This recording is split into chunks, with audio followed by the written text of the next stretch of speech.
us astray.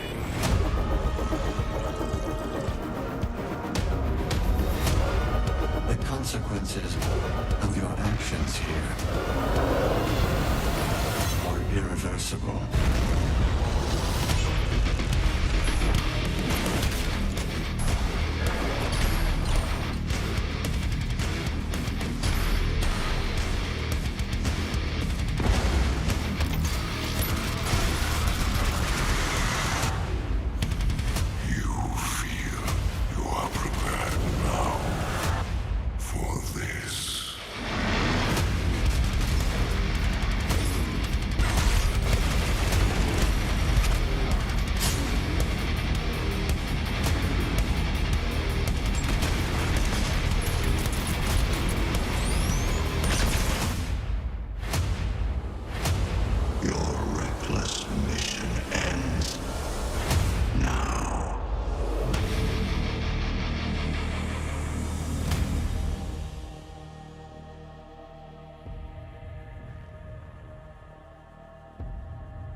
in this light.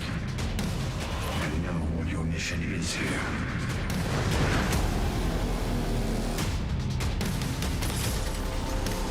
Take the Hellbreaker. May it serve you well.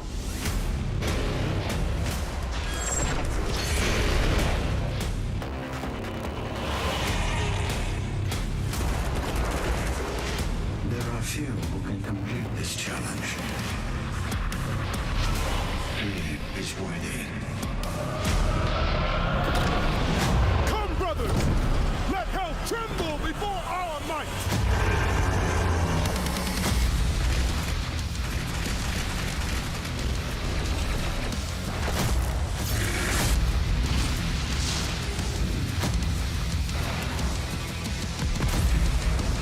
The time has come for a reckoning.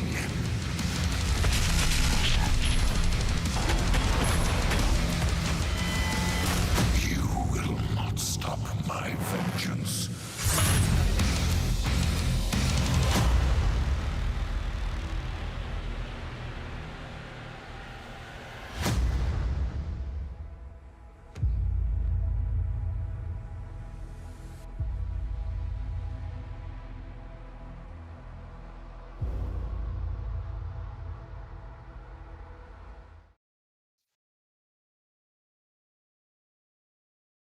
Are we back? Did it happen? Are you there? Hello, world. First of all, to my I already did it wrong. To my immediate screen left is none other than the game director of Doom Eternal at id Software, Hugo Martin. How's it going, bro? Good. I just here's the stream. Let me open it up. Okay. What's up? What's How's going it on? going? Good, man. Good to How be about you? back. Yeah. Doesn't it feel like it's been a month or more? So, it's been a month, but we've been doing this. By the way, fans, I understand that my mic is better when it's like this from my face. So, how's that? Let me hear some feedback here. You guys good? Is my voice not breaking out as much? Let's hear it. I'm looking at both Hello, YouTube hello. and Twitch. I'm seeing You guys good happy? things. Yeah, I'm seeing good things. Good mic. It's people are saying "Let's Hugh go." I like that. They're taking the "Let's go" and they're putting the Hugh in front of it. So now your name is part of a affirmation of forward movement. How about that? Yes. Cool. It's Cool. been a while. Yeah. But then again, we're doing this world tour of with the community and different people, and so I am also getting sick of myself and seeing myself on YouTube and different things and songs being made. Well, it's just getting started. It's just getting started here, so get used Yes. to it. Big shout out to Tyler McVicker and his fantastic video and mildly clickbaity title of his recent You video. gotta get the views, bro. It's a game. You gotta play the game. It was good. It was a good video, and enjoyed talking to him very much. Cool guy, fan, knowledgeable. Got to talk about lore and stuff. That's always fun, guys. How much lore do we get? The codex entries have to have a limit. That's the thing. People, but it's fun to be able to flesh some of that stuff out with you guys and share some of the, answer some of the questions, which I think is what I would want as a fan of content. And I love your passion. And I was telling Marty today, and I would say this without question. He said this actually, that Marty's been at id for a while. Like, he's seen lots of communities come and go. And he really said that the Doom community was special. He had a chance to talk to some community members recently about something, but overall, or see some of us interact, and he really just feels like what we have going, I couldn't agree more, is really special. You guys are knowledgeable. The feedback that you give us is fantastic. We love making the content for you. I was doing a playtest today of Taras Nabad's master level, and Jason and I were just sharing with each other how awesome it is, how smart you are. Like, we have knowledgeable fans, who pick up on all of the stuff that we're trying to do. And Josh, that's all you can ask for, man. That's it. That people care. Yeah. It's that they care, and that they come together to do it. They share their experiences. I mean, you've got places like the official Doom Discord, discord.gg/Doom for all things Doom, including every iteration that's ever been made. You've got the Spicy Demons. Josh, Go ahead, hit it. What do you got? Let's give Please. a shout out. Are we allowed to give a shout out to some of the official Doom Discord, like the dudes, like I want to say Ghostface. Sure. Can I say Ghostface? You can say Ghostface. Boom. All right, so Ghostface. Big shout out to you, sir. Josh, who are the other ones? Oh my God! Am I going to go down the list? I can't. Well, it's up to you. You're the one who kind of polices the who. I would love to. Can we say? But I'd love to give those guys. If not right, if you don't want to do it right now, we can. But, we can do it right now. I just got to. I got to pick which screen I'm looking at. There's like 800 screens in front of me right now. I'm going to do a little shout out. So we already gave Ghostface a shout out. Yes. Both on his stream and as a mod. I mean, we've got Kevin. That's VAN, not VIN. That's a different Kevin in a different spicy place that he lives. We got Kex. We got Jimmy Bacon. I mean, I feel like I'm going to miss. Love Jimmy Bacon. Yeah, dude, Jimmy's been around forever. Golden Graham, what up? What it is? How it be? How it do? I mean, honestly, we got so many. I'm going to forget half of them, but look, the point of the matter is like, this is, again, it's the coolest thing about our Doom Discord is it's also an extension of our subreddit, like Reddit/Doom, like /r/Doom. And it's just like, it's so cool because the community's been together for so long. And there's like, I don't want to say like, I feel like I'm going to always get into like cheesy shit where I'm talking about synergy and love. But really, it's like, there is no greater meme machine than our subreddit. I'm sorry, it's just the way it is. I've seen all the other game subreddits and the memes just aren't there. But and even with restrictions on our subreddit, it's kind of crazy. Like, we've put restrictions, like it's Meme Sunday. There's like, we try to keep it like curated, but it still is just like cream of the crop. So, and of course, it's not just about the memes, like you're saying. It's like the feedback's incredible, the support's incredible. Like, people go there, like, you know, half the people I'll see all the time still. People are just getting into 2016, just getting into Eternal, and the support and love that they find there. And you know, and the Facebook group. I mean, honestly, like you said, there's so many pockets, and they're all like, it's incredible because, like you're saying, it's like, you know, Marty said it himself, and Marty's been at id since, you know, I don't know. I always want to bullshit time because time is so impossible to even judge right now, but he's been there longer than any of us have been where we are. And the guy, you know, what he says is true. Like, we have a special community, and it's because of all you guys that we come together and we can have this love fest, and we can get down and we can get dirty with all of these crazy, like, super inside meta details of the game, because you guys are actually willing to go there with us, and you're happy to do it, and you're already doing it. We're just a part of it. You know what I mean? So thank you for allowing us, right? And as I said in Tyler's stream, you know, like, I think it's our job, our responsibility to make an experience worthy of the Doomslayer and worthy of the fans of the series. You know, you guys have high expectations. We work hard. We work really hard all the time to try to meet those expectations, and we love doing it. So thank you for joining us. Yeah. Both when you log on all the time, play the games and stream it, but also to watch Josh and I stream here today. We love it. We do. We had a little absence, but we're coming back strong. Tag 1, gonna play it, guys. I gotta play it on Ultraviolence, unfortunately. Like, with a base controller, I think it's I'm just kidding. I'm playing it on Nightmare with a base controller, of course. And is it inverted? It is. And it's inverted. It's inverted all day. Why is it inverted? Tell them. Because Gen X. That's it. There's no other reason. It's just Gen X. My beard is getting way too long. We need to do something about this. I know the first question is actually coming from a shout out to one of our own community managers here at Bethesda. This is coming from Jitsu202. He says, "Hey Hugo, mustache, would you do?" That's the question. No, this doesn't look good, but I'll do it. I don't give a shit. Like, next week, are you promising a mustache for next week? Because we can get that going if that's where you want to go. Let me just see how dumb it looks. I could do it for one stream. Let me just see if it's completely ridiculous. Let's hear it, chat. What do we? Is mustache the play? I mean, beard gang is always strong. Beard is strong in our community. Period. But the problem is we're hiding a lot of weight gain with this. Like, this is good. We're hiding some chins. We're hiding some bulk. Like, we don't need to expose that stuff. But but we could. Like when I was skinnier and I would shave, people say, "Oh, you look so much younger." When you're fat and you shave, they're like, they don't want to say it. They're like, "Oh, you look kind of fatter." They're like, But you look like a baby, and you're like, they're like, "You look like a chubby baby." That's nice. they're like, I just want to take care of you. You're like, I don't know Yes. if that's the vibe I'm going for. That's right. So yeah, not too much.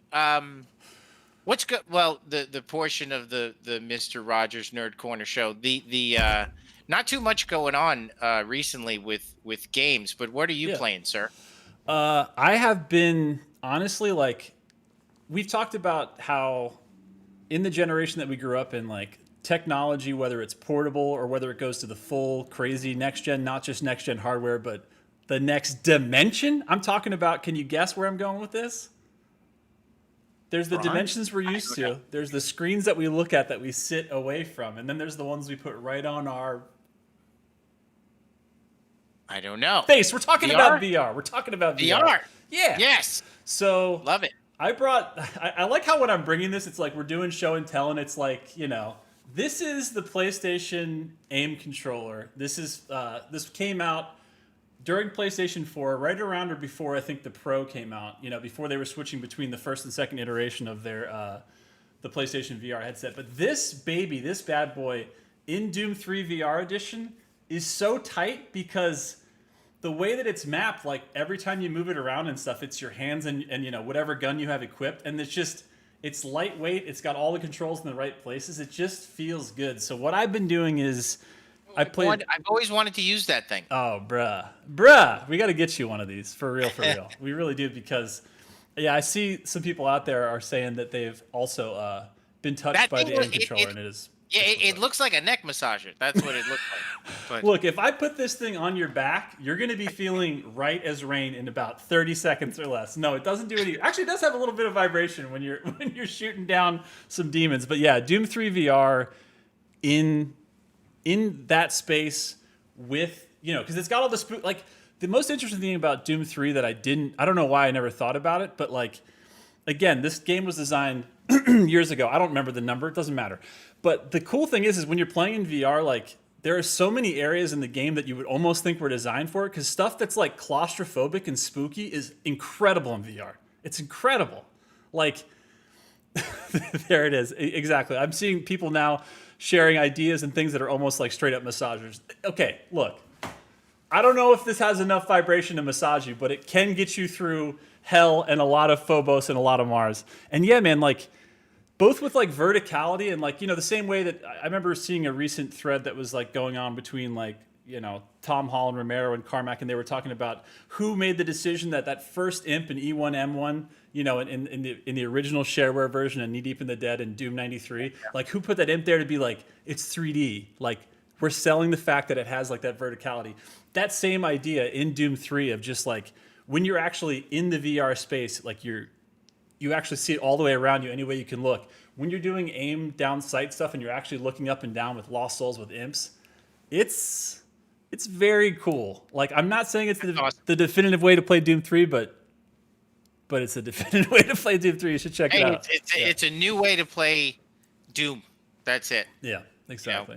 By the way, like, we've said this before, like while some of the lore, we had a trouble connecting it to the reboot with Doom 2016. Certainly Doom 3, we absolutely consider part of the Doom universe, and visually it's all over the game. I mean, what we did with Doom 2016 was we kind of gathered up all of the different parts of Doom fiction and fan service stuff, across the board. I mean, the comic, Doom 3, but we had an opportunity to kind of like cherry pick our favorite parts, and simply because the protagonist in Doom 3, that storyline is a little bit off from like the Doom 1, 2, 64 stuff, but and not in a bad way. It's just different. But Betruger, I believe there's a shout out to an Easter egg for Betruger somewhere in Eternal. And the Soul Sphere is in.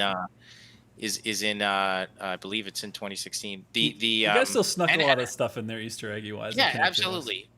Totally. So love Doom 3. Yeah. Played the crap out of Doom 3 when it came out. Loved it. Yeah, you got to play it through in VR. And the cool thing is that VR edition, because we're like a million years later, they just give you all the DLC content. So it's got God, why am I blanking on the first one? Resurrection of Evil and Lost Mission. Like, it's all in there, and it's like, I mean, that's the other crazy thing too. Is usually in VR experiences, you're playing them, and they're like, whatever, maybe a 6-hour total. You know, usually they're like shorter experiences.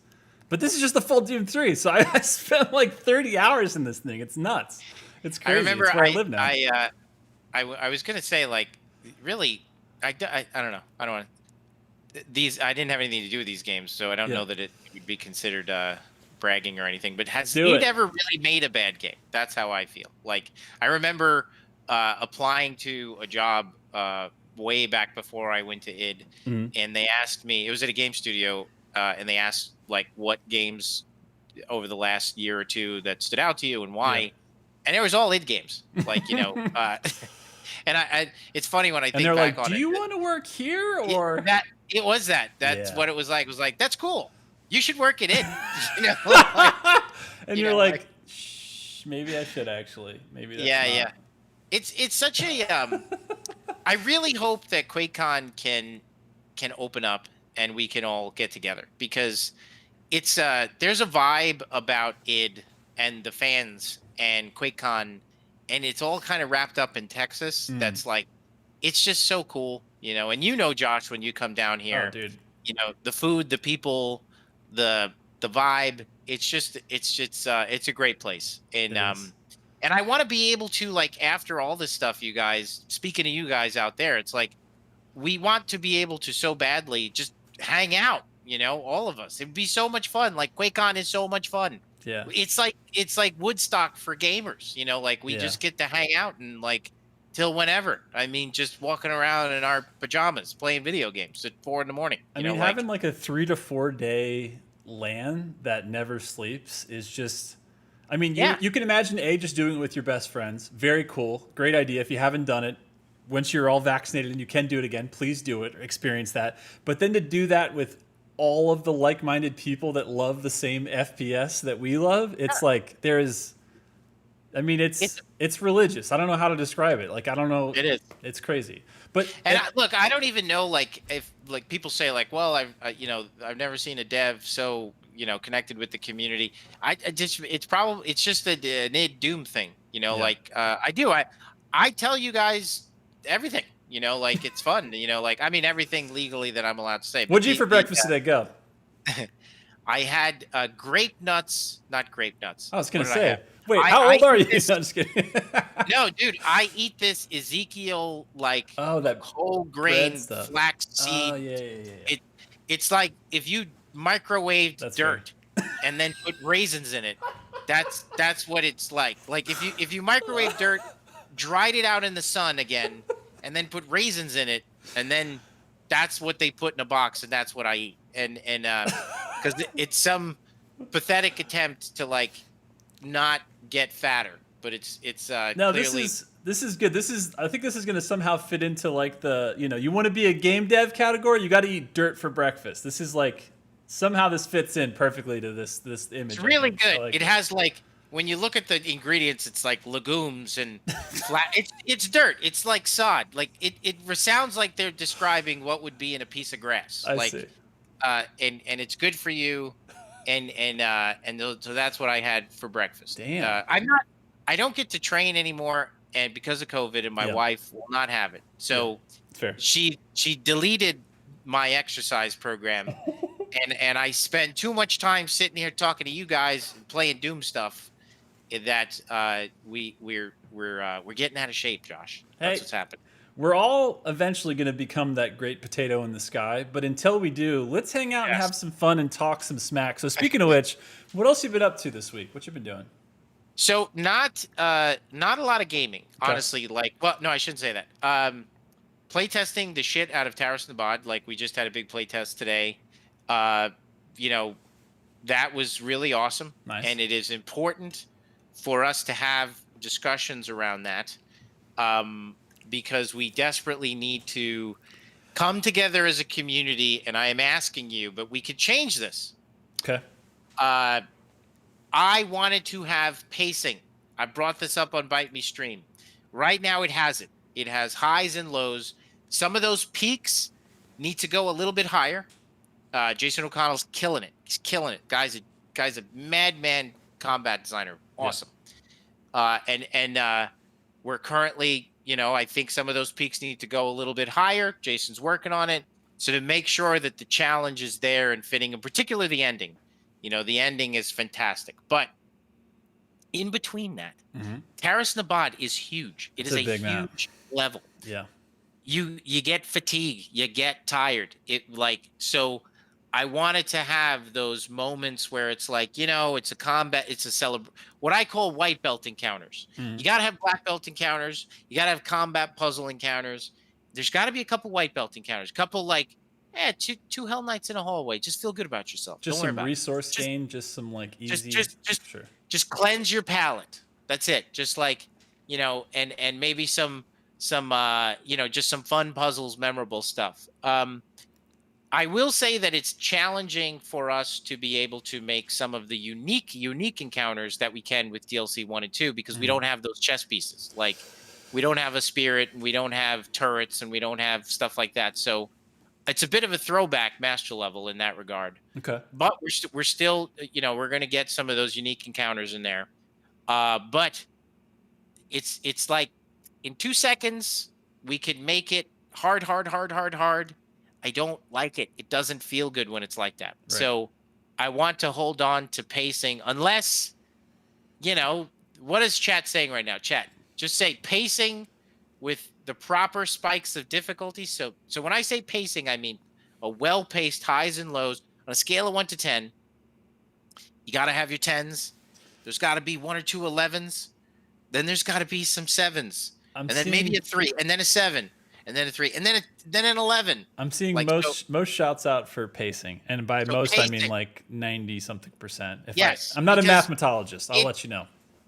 It's such a long map that when there isn't enough pacing, dude, your eyes glass over. You're just like, I would honestly say that Doom Eternal, when pushed full tilt, it's such an adrenaline rush that you really do have to give your brain a break. You really do. Like there's got to be like a moment of just like, oh my God. It can't just be like pulling up cars and saving children every 2 seconds. You have to have where you talk about it with your bud, you have a latte, then you get back to doing it. Like you have to have a second to kind of breathe between.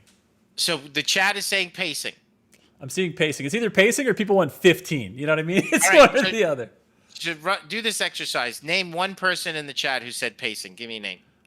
Which one you want? You want Twitch or you want YouTube? Twitch.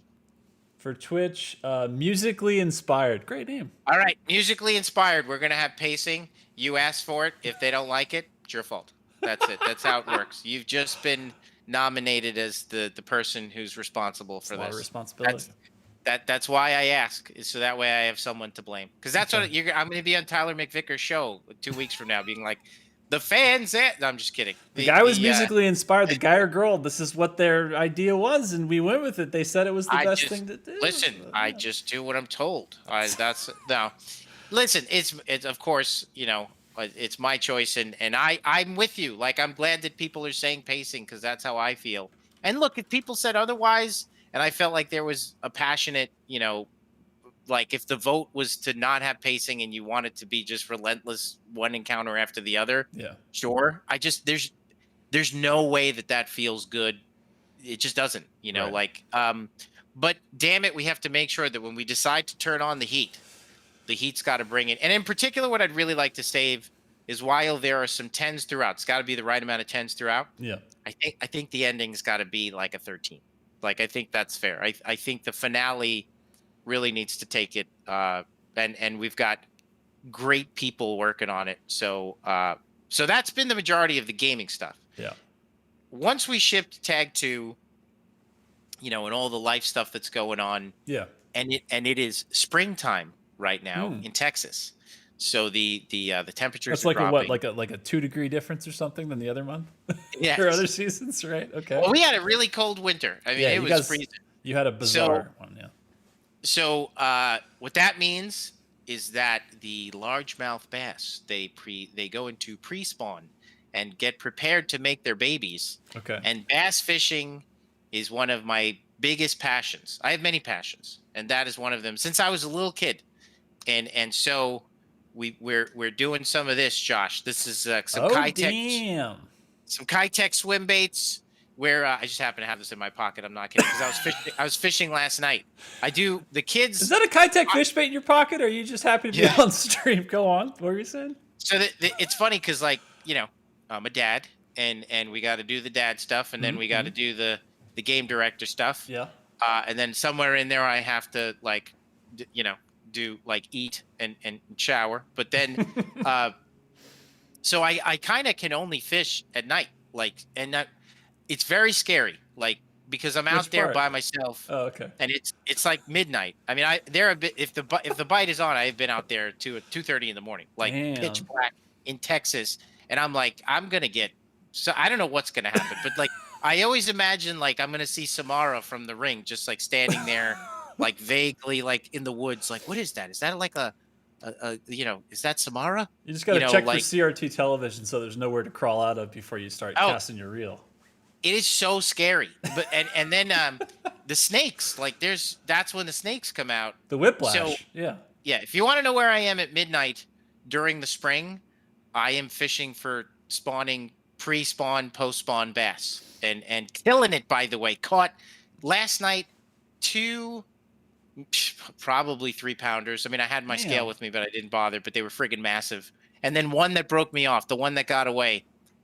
Which was not good at all. There's always one. And it was the worst. And then and it was scary because it always is really, really scary. But that's a whole different kind of adrenaline, right? Like you're scared, then you're pensive because you're trying to catch something, and then you have the thrill of catching something, then you go back to being like, wait, I'm in the middle of nowhere in the dark in Texas. Fishing right now. It's weird that never goes away. Like, you're scared of the dark as a kid, and when you're out there, I'm just like, I don't know.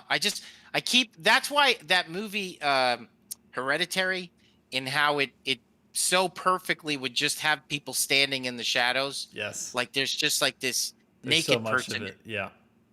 That was the scariest thing, but it so taps into the fear that we all have that, like, I mean, I don't know that I see older naked people in my nightmares. Because that's what.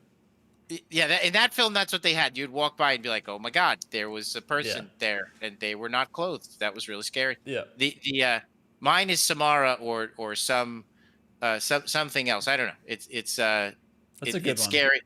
It's scary to be out there, but it's the best time to fit. It's the only time I can fit because I'm busy. I'd be lying if I said I don't sneak out sometimes, and the wife is wanting me to come back. So that's why I've shifted my fishing time to the evenings. But now I want to know. So you say you sneak out of the house. Now I got to ask you, like how far do you take it as far as like going back to boyhood days? Like, is it like cracking the window and like falling down like the storm pipe, or are you just like casually, very quietly and calmly walking out the front door? You know what I mean? I'm going to run an errand. Like if I have errands to run. But if you saw the inside of my car, it's like a tackle box. And she knows that, like, somewhere along the way we might stop for gas and catch 3-pound bass. Like, so it just depends if the conditions are right. If it's overcast, if there's any fishermen in the chat and anybody who likes freshwater fishing, are there any in there? Let's see you. I don't know. I'm looking. Chat likes to fish? Let's see you. Where are you fishermen at? Raise your hands. You just got to be some Texans in there. Come on. Okay, I got Sonic Manic CD. I got Mr. Dude. I got Sophia Williams. Yeah. They're coming out of the woodwork here. Well, and it's funny because when I go, you will meet other people with the obsession too because it's spring. This is prime largemouth Texas bass season, and I have to say, like, it's Texas, like. This is the #1 freshwater bass fishing like place in the world, I think. Damn. So like, they're monsters here. They say everything is bigger in Texas. They are not kidding. Like the stuff they eat is huge and scary looking. Snakes and crawfish and like everything's huge. Yeah. And they are huge, and it's amazing. So it's funny because when I get down there, I will see other dads who are also running errands, and I'll just be like, "Hey, what's up? Yeah, we just got to get some of this in real quick." Like you just give each other like I'm here to just take care of business. We'll fish a little bit, but now it's awesome. It's been really fun. But yeah, so that's it. Honestly, it's been nice for all of the team. I would say in whatever form it takes in terms of relaxing. To be Hmm. honest, this period after the launch of Tag 2 has been while we're still working hard and keeping up with bugs and everything, and Yeah. it's just been a little bit of a little unwinding. That's it, like a little break. We finished Tag 2. We're relieved and we're happy to have it out there and see the response. And then yeah, so that was didn't really take a vacation. Just I had definitely plenty of days that I need to spend, as you know, Josh. And so you too. Actually, we took a Friday together. That was awesome. Not like together. We don't live near each other, but Yeah, like yeah. you had a Friday and I took a Friday too. That I was the remember that. funniest thing too, because it was one of those situations. It might have been the last time that we streamed or something, because we were both like, "Well, have a good day tomorrow." And I'm like, just in a really good mood, And then one of us broke down and we're like, "I took Friday off. I haven't done it forever." He's like, "Me too." And then we're just like, "Oh my god, Yeah, what yeah, are we yeah. gonna do?" That's right. Josh and I finished the stream. I remember that, and he Yeah. was like, "Oh," and we were both, yeah, exactly. Because we And both that didn't was want to be so that guy awesome. that was like, I'll see you in the meetings tomorrow when you weren't going to be there. We both want to be like, so tomorrow should be good. You know what I mean? Like, not a lot on the calendar, and then one of us is like, we took off and we're going to play games all day. And it was like, yes, yes. Yeah, I know, totally. it's a really I've good said feeling. this before. I would love if we have QuakeCon.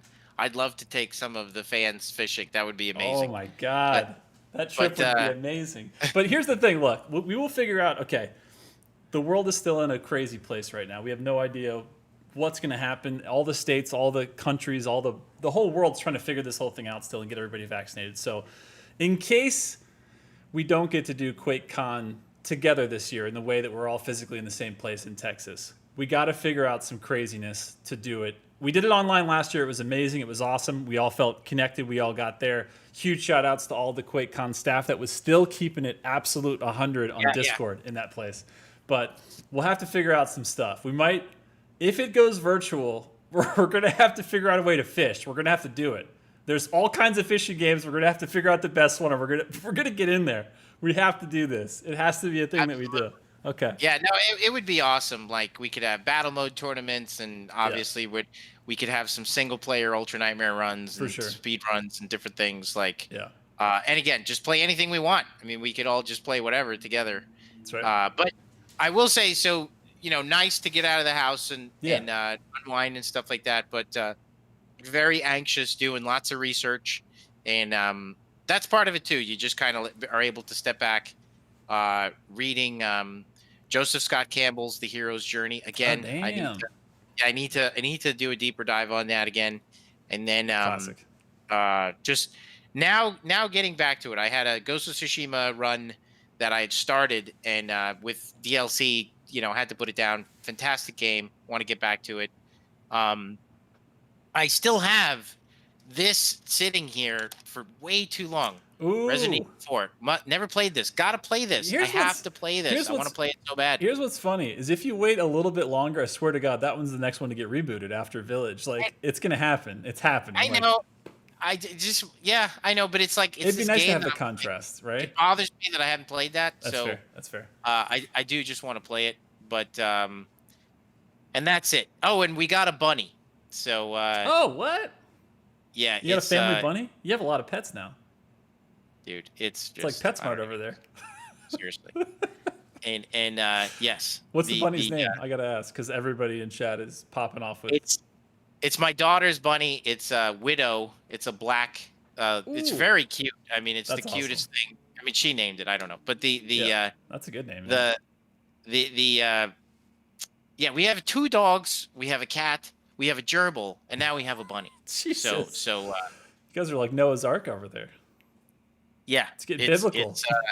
It is. It's ridiculous. And I got rid of the Element. I don't know if you remember the Element. What? The Honda Element is gone. I love that car. I had a Honda Element for about 10 years. I love that car. It's like it's like you're driving a giant like Duracell battery. I love that thing. It's Tupperware. That's what it is. Tupperware, If you took yes. Tupperware and put it on wheels, that's what it would be. Well, now I got to And, ask what your replacement was, because Well, no, I see. She got it. Okay. Kids are getting older. We go on trips, So she got a new car, and Yeah. and I traded in my car because it was all paid off and old and everything, and I inherited the minivan, which I have to tell you, when I pull up to the fishing spot with the other fishermen, it's Texas. They are in trucks. They are in fishermen vehicles. I am getting out of a minivan now, so it's all good. It's But you got to think there's some place that there's a tally of like your dadness levels being like figured out, and it's just like that your stock is rising, if anything. well, if Doom Dad has anything, because that song that Tyler made, like I'm putting Doom stickers on the minivan. Because first of all, I'm not getting rid of the minivan because it's a good car. Like, and I need it to take the bunnies and the kids around. Like, we're like the Partridge Family over here. So like, I will be putting Doom stickers on the minivan, and we're keeping it real. We're listen. I gotta live up to the Doom Dad thing. Like, and Two things. what better way to do that than to be riding around in the minivan? Amen. Which Two things. Number one, question in chat coming from Conflict 19. He's asking, are you wearing New Balance shoes right now? He's just checking in. I think he or she. I have New Balance shoes. I wear them all. Is that a dad thing? Because I do wear them all the time. Like, is that why you're asking? Because yes. I think that might have been the line of questioning. But here's the other thing. I just wanted to point out the fact that you called it a good car. I haven't heard someone say it's a good car, like trying to justify a car in such a long time. It feels good to hear it because I know it's true. By God, hopefully this just inspires more of us out there to get a bigger minivan. When you guys come to QuakeCon, I can fit more of you in the minivan. So there you go. You're welcome. When Derek Heidi saw me in it, and he was cracking up. He saw me at last QuakeCon, yeah, and I honked the horn, and he just like looked up and down. He was like, "Look at you in this thing." He's like, it's "So awesome. You're embracing this whole dad thing for real now? For real? You're going all the way." Listen to all the parents out there. You know how it goes. There's because they ruin everything too. So you don't even care anymore. Like if you have something you really care about, they're just gonna wreck it. So that's true. That's fair. You just got to go with it. That's fair. That's it. Let me see if I can get focused back here. But I am pumped to get back to the sweatiness of Doom Eternal and putting us on Nightmare and going to town. Speaking of, is it time? Are we going into? So if you're just joining us here for the first time, we're switching over to gameplay now. If you're just joining us for the first time, we've already gone through all of the base game of Doom Eternal, right? We did all 13 levels. The Icon of Sin, the Con Maker. There's no one left in the path in the base game for the Slayer to take down. And of course, Hugo is doing all of this on his PC, playing Nightmare with a base Xbox vanilla controller, inverted, because huge Gen X energy. That's why. Well, and as we know, looking to prove to the fans, I do it because, listen, I realize that mouse and keyboard players laugh when they say that there'd be any kind of advantage with a controller. When it comes to back paddles, it changes everything. So for those of you who want a serious advantage, put the back paddles on or buy an Xbox Elite controller or a Scuff or whatever you want. But I want to prove to everybody that you could just do this all with a base controller. It was designed with a base controller in mind, as well as mouse and keyboard. So yes, you can't quick switch to multiple weapons as easily, but you can get it done. Flick switching is the name of the game when it comes to controller player. And sorry if I might get roasted, but I like playing Doom Eternal more on a controller. Of course, it's because I'm a little better at it on a controller, but I enjoy it a lot. So let's do this. So I'm trying to think of when this happened. This was October, I think, is when this got released, right? This is the Ancient Gods Part 1. This is the first campaign expansion we've done from Doom 2016. Doom 2016 was just the campaign. That was it. Eternal came out in March, which feels like 100 years ago. But then in October, here we are. So walk us through. We got the text scroll already. It's feeling very epic. It's feeling very Star Wars. I know that there's not a perspective here, like of the text scrolling, but what do we got? Catching you up, something that fans asked for when it came to Eternal. So wanted to make sure that we hit this in tag 1 to give people who maybe are joining us for the first time on DLC 1 and they didn't play Eternal, because it is a standalone. For those that did that, that's insane. But you know, just provide you with some context for where you've been and where you're going.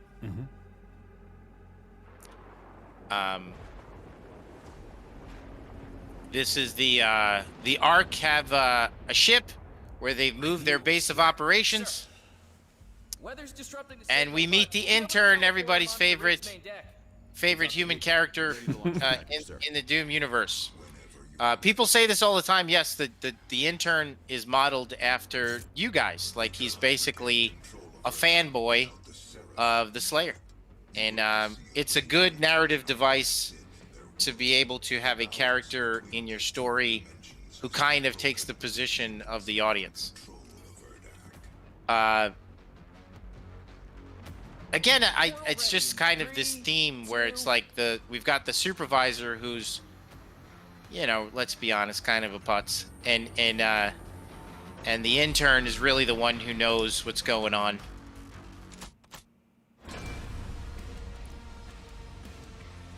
Yeah, that 3D logo drop though. So now we see that the Doom Slayer is working with the Ark. Also, setting wise, again, like, you guys took us to places we'd never been in the base game, but like, I'm sorry, you're on an oil rig? Like, never before, I don't think, has anyone thought of like the Doom universe going there. So Yeah. how did you guys end up here? Like, what was that exploration like of where just, to go? You know, from a story perspective, this is where Samuel knows that his body has been stored. And we thought it would be a really cool location. So wait, let's just make sure we are on Nightmare 7567. So for the fans, we know that the nerfing of the opening of UAC Atlantica will be reverted. That was done in an effort to make the pacing of Tag 1 a little bit more varied, so it wasn't just hard. But, and clearly it's too hard. But as we know, we've gone over this. Yeah. I don't think that this was too hard. I didn't thin out the opening because it was too hard. It wasn't too hard. It was just to kind of like ease, you know, players into the combat who maybe haven't been playing it every day. But I have no problem putting this content back to what it was when it comes to the opening of UAC Atlantica. Again, it was done for pacing. I don't think that this opening part is too hard. I got a shout out here coming from Dr. Mojo Jojo, which is just a lot of names that I like a lot of. He says, she says, "Hey Hugo, just want to say thank you for making Doom Eternal. That game is Bloodborne on cold cut cocaine. I loved every bit of the DLC. My game of the year 2020. Please keep making awesome stuff. Love and respect." I've never thought of Eternal being Bloodborne on a cold cut cocaine, but now I can't stop thinking about it. It's pretty good. I feel like, Josh, I'm getting some performance hitches when I use Ice Bomb, and this happened to our stream once before. We talked about, yeah, that was back. Were we doing like Art Complex or something? I can't remember. Yeah. Yeah, but I'm not sharing any kind of content right now. And the last time that happened because I was sharing something. Hold on. Oh, right. Just in the background on your PC? Yeah. You're like, I don't understand. All I'm doing is data mining some Bitcoin, so I don't know what... I'm just kidding. You're like, I don't know what's up. Let me see something. Can they see my screen if I switch away? No, you're good. They can see just that your task manager has a bunch of stuff open, but it's all good. All right, ready to connect. No, I don't want to connect. Okay.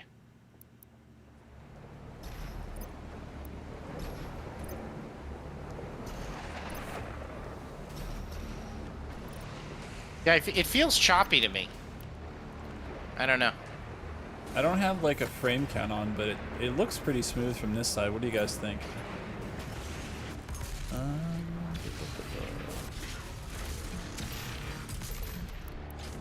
We'll roll with it. Remember when we beat, what was that level that was like insane?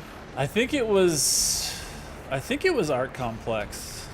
Yeah, it was like a slideshow, and we got through it. We had a reboot in there. We might as well have like reinstalled the game in that period of time. That was a crazy week. I'm seeing hella smooth. 50 FPS. Audio's kind of weird. A little choppy. Still okay. Kind of weird. No, Okay. I think we're mostly whole. It's maybe not perfect class, but other than restarting your PC and or the game. Yeah, chat will let us know if it's like bad enough where we have to like fully do something. But I think as of right now we're okay. But they'll let us know if we're not. But okay, so they feel like it's okay? Yep, so far so good.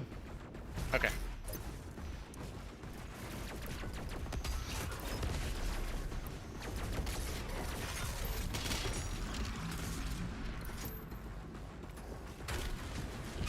People are giving shout outs to the music. Yeah, the music is absolutely insane. David Levy, and I think it's David Levy on this one, but David and Andrew did all the music for DLC 1 and 2 and absolutely knocked it out of the park. It's just, again, like taking it in a different direction, staying true to all of the work that Mick did. It's just really like, it's incredible. And it just gives us more things to sink our teeth into. Yeah, Mario, the M-Hat hero, is asking if Hugo plays on controller. He does, and right now he's playing on, again, the traditional Xbox controller. No paddles, inverted, nightmare difficulty, just doing big Gen X energy, really. That's it. Again, guys, we'll be putting this back, promise. Your voice has been heard. That's right. Don't mess with the content, got it. Except, as I said in a previous stream, with I forgot who I was talking to, Tyler or somebody. Maybe bite me. Unless the statistics show us that like, oh right, we're going beyond challenge and into trolling, and people are using exploits to overcome an experience. I mean that's when I don't think that it's like good pacing. A Seraphim says that we're not even looking at YouTube. Well, that just proves that we are. So, bully for you, buddy. We are. We're looking at all of it. 2112 Austin says, the joke's on you, Hugo. I played Doom Eternal with the Steam controller. I like when people with controllers are trying to one-up the, like, how much they're kind of going on, like, what's the hardest controller to use. I mean, I've seen people do amazing stuff with the Steam controller. I know it's got that, you know, what is that called? I know chat would be able to correct us. What is that left part of the Steam controller? I don't have one that I can just grab called. It's not, what is that, like haptic wheel or whatever that thing is? But it's that crazy, like, touch sensitive, almost like mouse type, what is it called? Help us, chat. But that thing, I've seen people be nuts with it. Like Varen, for example, a buddy of ours from New Classic, played Doom 2016, played Quake Champions with that thing, and wrecked. I was impressed. Trackpad. Maybe it's just a trackpad, yeah. Yep, trackpad. Okay, haptic trackpad. Thank you, guys. Appreciate it. I want to see people play with an inverted Nintendo 64 controller. It's funny you say that, because who is that? Marnix Georgie says NES controller, so I don't know if NES would be possible, because you gotta have 2 sticks. But 64 you could do. Good luck, have fun. Let's see it. Man, I played GoldenEye again. I think I mentioned this recently, and that was rough. That was just like, holy cow. Like you had the rose tinted glasses on, where you're like, this is going to be a 10 out of 10 experience, and you're like, oh no, I'm too used to modern stuff. It's a classic. It's just that the controls are just, it's a lot. I think that the tweak to the turrets and them staying up a lot, a little bit longer, was basically part of a lesson that I think, you know, what I feel is like, don't ever penalize the player for skill. You know, like, we made them go down fast enough because I didn't want people to quick swap them. But then again, it's like, people that they earn that. Like, if they can do that, why would you deny them that? Right. You know? Which I think, oh God, which I think feels good. You know, I think it's like, if you've got the skill to take them out in one go, then you shouldn't deprive the player of that, you know, as a reward.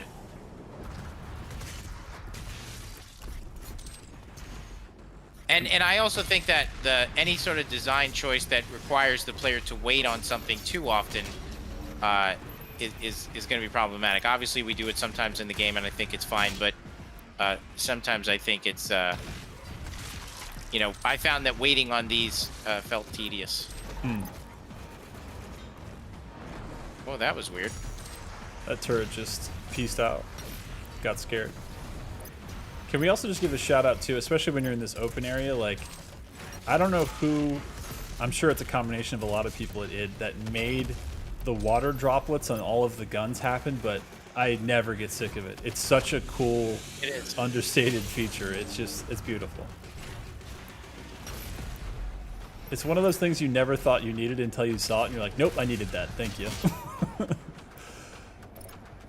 Let's see. I got a question coming in from Al Bundy is my hero 666. Married with Children reference, feeling some big boomer energy out of this screen name. Question for Hugo. Is there any chance of going back and adding in the Slayer, giving the intern a fist bump? I feel he deserves acknowledgement from the Slayer. He wants to see if you can retcon in a fist bump from the Slayer and the intern. We could do that. I mean, well, I can't. I mean, look. I'll say this. Done. I wouldn't mind doing that. Whether or not we can do it is another story. But like, do I approve of the idea? Yeah. Okay. Do I think we'll be able to do it? I have no idea. Okay. We moved past the approval stage, though. It's approved. Yeah, So yeah. You heard it here first. Thank you, Al Bundy. It's morally approved. I like there's degrees of approval. Is it Exactly. approved for the game? No. Is it approved morally for the game? It is. That's where we're at now. Okay, that's good. Reading some more of these questions here.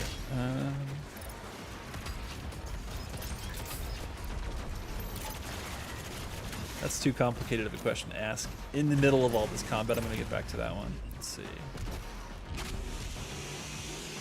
Notice, Josh, how we do not use the power-up. I do notice this. There is no, there's no BFG coming out of you right now. Oh, God, no. And of course, because of the way that the campaign ends, the Crucible is no longer in the Slayer's possession. So there's no icon for that. But my God, speaking of icon, it did go into, it gave the icon of Sin something to think about for a long time. In a splitting headache kind of way, because it ended it. Spoiler alert. We're on DLC now, so. If you don't know, now you know.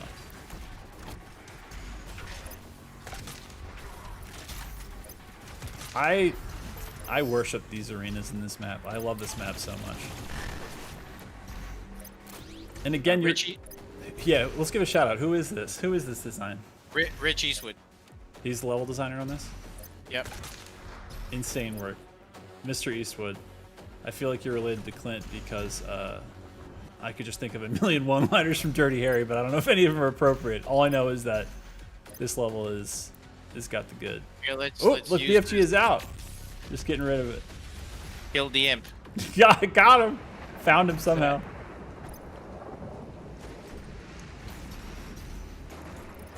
I think the kids just came home. You guys might hear some noise. Some screaming and some yelling. Let me know if they poke their heads in. Okay. Chat will let us know. They're on watch. The imps have entered the building. Friday Night Lullaby on YouTube says, kudos to the designer of the headshot pop. Yeah, Chad and his team with the sound effects. There is something like, both with all of the destructible demons and then that headshot pop, there is just like a carnal thing that triggers inside you that goes, yep, I want to hear that. I want that satisfaction. A lot of what you hear with the sound effects and the visuals, like the cards, right? The floating key cards. I hear, like, you know, people who love Doom 2016, and I love it too. Yeah. People forget that, like, you know, we worked on that game. That's like, you know, we're as passionate about that game as we are about this game. There's a little bit of, like, sometimes with the fans, like, what's better? It's like saying which of your kids you like better. I mean, we love them both. Like, you know. Right. But I will tell you that because the speed of the combat in Eternal with Dash and Meat Hook got faster, when there was a period in the early part of... Oh, that was bull, dude. There was a period in the early part of development that when the visual style was still set to the more... The only difference is that the the obviously the pickups are all, much brighter if the thing was still here. Like say that for example. The way that you want to play Doom Eternal is the way I'm playing it, like really fast, and it's all about in the service of the gameplay, like just acquisition of information, just like bam, bam, where's the target, where's the turret, power up right there, dude, dude, guy, hit weak point. I need to be able to identify the weak points from across the arena that I need to shoot off, clearly identify what the targets and the threats are. So what we did was we put a character fill light on all of the characters, so like each character has his own light on him, which pulls him out of the environment so he stands out more. And because I'm talking, I'm about to die. But that so right there, that guy, he has a light on him that is separate from the environment, that pulls him out so he stands out more, and he's able to you're able to, as the player, recognize the target just purely in service of gameplay. It's not a visual. In this case, gameplay took precedent over art direction, and I'm talking too much, that's why I'm dying. So, and honestly, that was necessary because with Dash, with the combat loop that we were creating, man, not being able to see your target because he's in the shadows was infuriating. Like and you'd move through the space really fast, but then you'd get stopped because you're like, well, where's the key card? It's like, oh, you don't see the body laying on the ground. It was like, it's just a faster game than 2016. And as a result, honestly, all of the road signs needed to get bigger and louder. And that's where it came from. Like, like all of this shit is just based on the fact that I want to be able to move through the space and play this game, at lights out speed. And I couldn't when things were more Doom 3 subtle-ish. But some people say like, well, the characters look better. Yeah, because they're in 2016 they didn't have a character light on them to purposely pull them out of the environment. That makes total sense. So because you're a supercharged Ferrari now, like, you got to make every single thing have its own light and forego some of those like moody or maybe more like artistic, like satisfying character model things where they're in the space because you can't see them, and that doesn't feel good, right? It doesn't look good. No. It was infuriating, like, because the game is exactly the car got faster, and the road signs on the track needed to get a lot more obvious. Yeah. All right, I got to play the series now. You got it. Since you're on the second, well, you're not on the second. You're on the second. Let me ask, how's chat responding to that? I mean, like, I just want people to know that, like, it's important that they know that. Like, yes, I know that the characters stand out more, and there's not as many of that moody, gritty, cinematic stuff. But like, do they know that? Like, I mean, I'm telling you the absolute truth. This is the design story of Doom Eternal. Like, that's why that stuff looks that way. Shout out to our boy Swan Song in chat, a brother from another mother, who says great choice, and he uses all caps, so you know he means it. So yeah, because you guys, this is your race car. I mean, this is. I honestly I wanted the game to, like, a game that was pure gameplay driven. Like no compromises, that everything existed in service of the game. Mm-hmm. So because honestly, we're just trying to make the most fun gaming experience we possibly could. Here's one from chat that I like because it kind of points out some of the difference in why, right? So Guru1911 from Twitch says, it makes sense, but I love the immersion more in Doom 2016.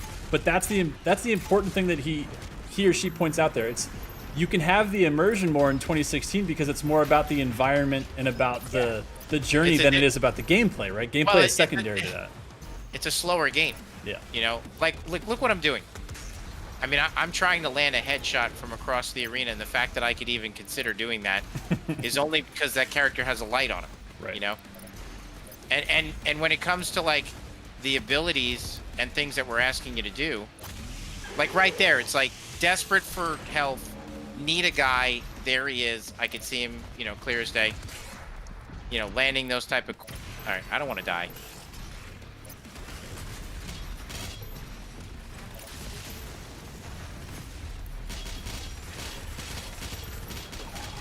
I don't know if we've ever made this analogy. If we, we've got all the car analogies and airplane analogies, like fighter jet analogies for Eternal. Did we ever put an analogy on 2016 what that car or that plane is now by contrast, by comparison? I don't know that we have. I don't know if you had one. No, I ready. mean, I always said Bruce Lee on a skateboard with a shotgun, and that was accurate. I mean, it felt that way. Oh, God, that was terrible. Still alive. You're about to get into phase 2 of this when I think, oh, no, you're in phase 2 now. So maybe it's time for... Are you not doing quad because Big Boomer Energy, Gen X forever? Is that why? Oh, hell yeah. Okay. Just making sure. We're not doing quad. What are you, crazy? It's like, I don't need four of the things I have. I already have all of them right here. Ooh, that Cacodemon is getting aggro. Nice it.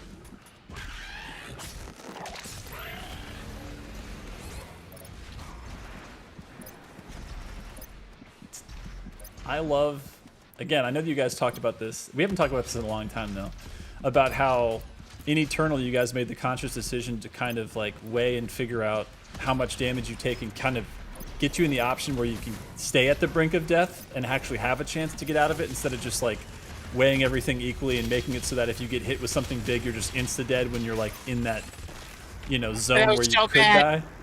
Stupid. Yes. Lots of things kind of like to. Oh, here's my dog. Hey. Guest I don't appearance. know if you can see this. Oh, we can see that. Oh my God, that's like a full Benji. You have a Benji. That's an old reference. Sorry. She gets crazy. She licks my face with such an intensity. She's like, "Oh, are you here? I love you." She's like, "Look, get off this beard. I want to just see it with a mustache." She's trying. She's awesome. What's the name of this beast? This beautiful beast. Ginger. Nice. The problem is my daughter names everything, and it's all food names. So she's Ginger, the cat is Sprinkles, and I always mix it up. I'm like, Cupcake, get over here. It's just like none of them. The cat is Sprinkles. Damn, that's good. Sprinkles, Widow, Ginger. These are pretty good. Yes, I got to name Bodhi. Bodhi is a King Charles Spaniel, and I named him Bodhi after Bodhisattva from Point Break because if you know what a King Charles Spaniel looks like, it's the most fee-fee dog like ever. And I thought it was hilarious, the irony there of like naming him after, the famous ultra badass madman Patrick Swayze character. There was a time in my life for about some buddies of mine like that I grew up together, actually both of which I land together with. We used to play Doom and Quake every weekend during high school. We had this music project we were doing for a whole summer called Dust Graffiti, and every night we fell asleep watching Point Break. And by watching, I mean I've seen it so many times, and it doesn't matter where you wake up or where you fall asleep, like you're in the right part of the movie because that movie is perfection. It is. I don't know if people would consider Point Break like a B movie or not at this point, because it wasn't like it had no budget or anything, or no, backing behind it. It was like a big budget movie at the time. You had Swayze, you had Keanu, but man, that movie is fantastic. Love that movie. Amazing. Yeah. It's an amazing movie. Is that your favorite Swayze movie? What do you got? That's hard. I know. think like Roadhouse is I don't know. I don't know. Roadhouse is like one of the greatest movies ever. It's really, really good. Why are you still here? What are you doing? I'm trying to tell you something. All right, hold on. We may have to deal with this. What's wrong? Ginger. Where is everybody? Let me. I'm gonna have to deal with this. All chat right. For 2 seconds, because the dog. I'm getting the signal right now from the dog that this is if you don't let me out right now, and I don't know if Mom is around. So I'm going to turn off my camera for 2 seconds. Can I? All right. We'll see. Do it. See what happens. All right. I'll be right back. Okay. Just a green Discord. Shout out to Discord, everybody. How's everybody doing tonight? Does everybody deal with did they put their dogs out? Did they feed their animals? I'm seeing a lot of yeses. I'm seeing, man, Twitch has got that dog emote is spot on. No pun intended for the spot there. I like how some people are still just like, question for Hugo, and I'm like, well, let's hold that just for a minute. We'll put it in the queue. I'm seeing people are the Doge Eternal, Big Doge Energy. Yeah, let's talk about it. Put the dog down. Ate my dog. Oh no. Ginger, Hugo's Doge. That's right. That's right. One of them. All right. Tim and Bodie. All right. Hugo is back. Ginger you is see me? sorted. We can. You're back. That was quick. Yes. I just opened up the front door and let her go. She needs to run free. There's a homeward bound in there somewhere, for sure. That's right. Just trying to really expand the lore and the character of Ginger. Yes. This is good. We need to make a Ginger a demon in Doom. That would be amazing. What the hell am I using that gun for? Are we building that character right now in the middle of this fight? What are Ginger's demon qualities going to be? I mean, she would lick relentlessly with the like a possessed demon. Okay. And would she be small in size and like something you have to look down to fight? I think she'd have to be. Okay. Like lethal. Well, you know what we should do is we should make Ginger like a skin variant for the Marauder's dog. That'd be awesome. Ooh, now we're talking. So like he could either oh my god. Nice chainsaw. He could either summon this, sick demonic wolf, or he could summon this sweet, kind, beautiful, white, mangy Ginger who just wants to go outside and run free. That's right. That would be an interesting option for a cosmetic. Is the Doge, if you can break the wolf out. Oh my god, that was all the cacodemons. Oh yeah. Resources managed. Still got enough ammo to feed a couple more meatballs tonight. There we go. Oh, double fed. Still works. God, the music is so good right now too. Oh my god! All right, I'm not doing good. I gotta get serious. Get serious. We gotta get focused. We're overconfident. That's right. We gotta enter the zone. That's what we have to do here. That's right. You've been given the lick power of Ginger, so now you're twice or 3 times as powerful. Or you can't see because there's saliva in your eyes. One or the other. Either way, we gotta get this. We gotta get this going. Okay. I was starting to look at Patrick Swayze movies. I got really sidetracked here. Oh, Tu Wong Fu, Red Dawn. And then how could I forget Donnie Darko? How could I forget? Forgot that appearance. Right there. Oh, I thought you were talking about Steel Dawn. I was like, don't you dare. Don't you dare talk smack on Steel Dawn. Man, Youngblood with Rob Lowe. All right, I'm in a hole. Let me get out of here. All right. Back to some questions. Where is that one? Jesus Christ, can I land a shot? You got this. There you go. That's the best way to deal with gargoyles, in my opinion. All right, you just got to slow down, prioritize the targets, land your shots, and just get into that groove. You got this.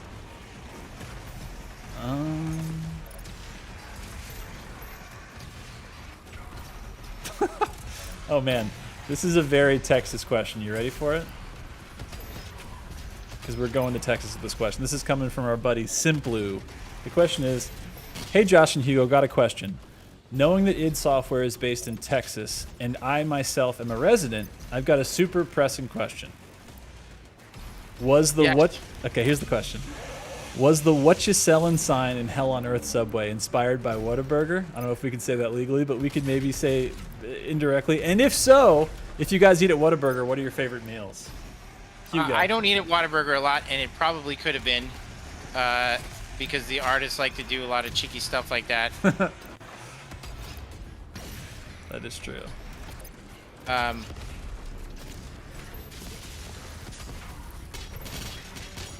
nice. Look at all those resources gained. He ready.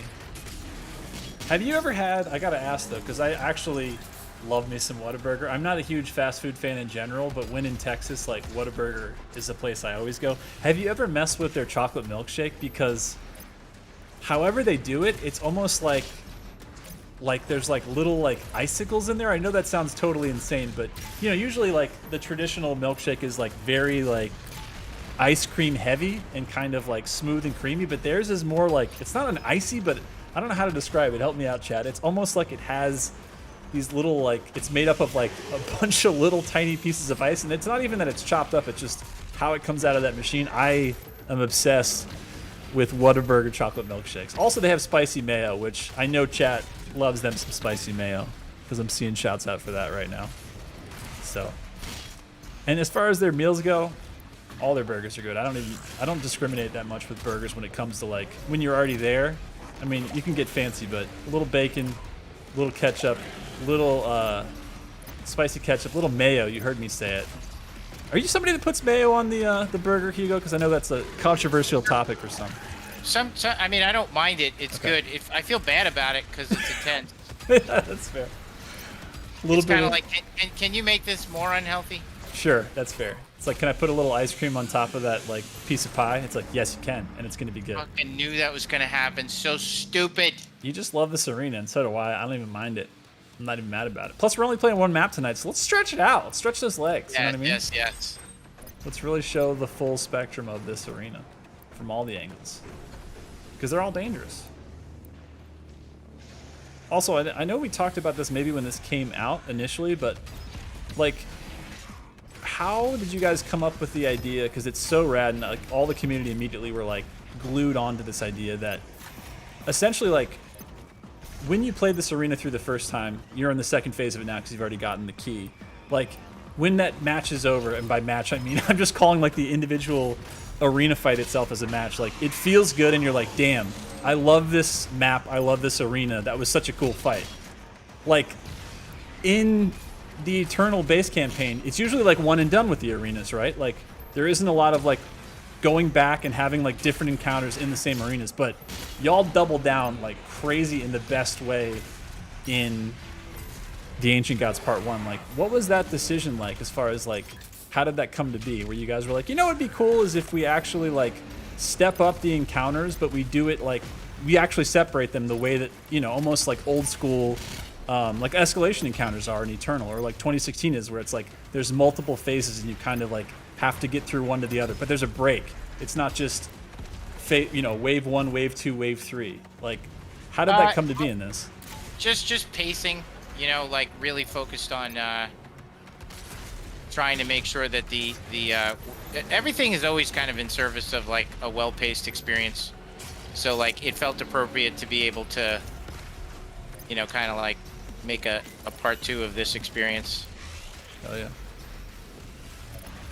Well, I'm glad y'all did, because this, yeah, it just makes you appreciate the design that much more. And the fact that you guys do the little variants, like, you know, now there's the electricity, there's a hazard on the ground there, so you can't just run around willy-nilly any way you want. I love it. Fucking shit. That was horrible. That was so stupid. Here's a question coming straight out of Rip and Gaming. Wow, I can't speak. Rip and Tear Gaming. Lord help me. In terms of lore, why did Samur want his body stored back at the UAC Atlantica facility when it could have been stored in a more secure location like Mars or Phobos?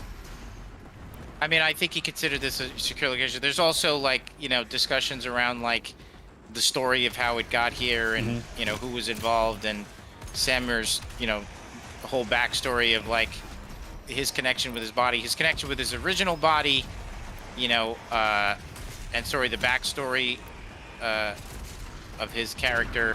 Yeah. With regards to, like, when he came to Earth, you know, under the direction of his then master, the father. So. And there's the connections with him and Ark and everything else too, of all the things he's trying to like manipulate in the background and the history of, right? So. And manipulate in the spirit of, like, he's always just wanting to be in charge. I mean, he's not a bad guy. Like, you know, he's flawed, but not you know, just evil. He's never been. You heard it here first. He's not that bad of a guy. He just isn't. He's just a manager who made a few questionable decisions. That's really it. Like Yeah. everybody in the story. And it feels like he's very Machiavellian too in that way, right? Where it's like ends justifies the means. Like there's a lot of vibe in that in 2016. 100%. Yeah. I mean, because at his core, he's a maker, and that is kind of how they see themselves, very justified in their actions. Maker's got to make, after all.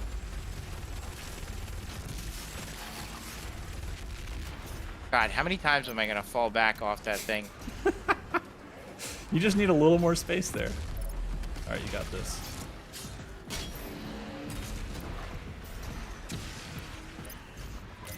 And don't forget, everybody wants to get flame belched all the time because you can never have enough armor. It's really just a thing you can always have more of. Because it's like health before health. That's what it is. And I love the animation of it coming out of every demon all the time.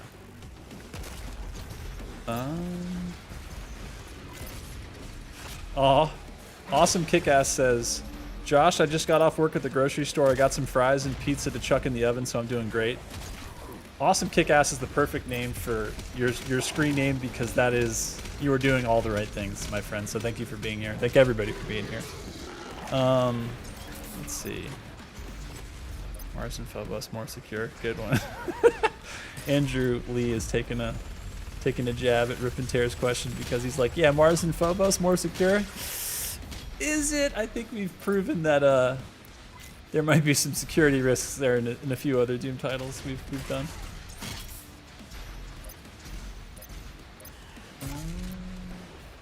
Okay, this is coming from Boonglar. Question is favorite FromSoft game, Hugo. Shakira. More than Bloodborne? Yeah.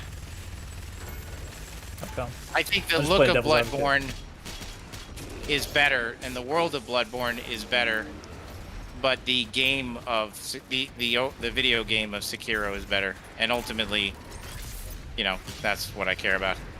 That's a good answer.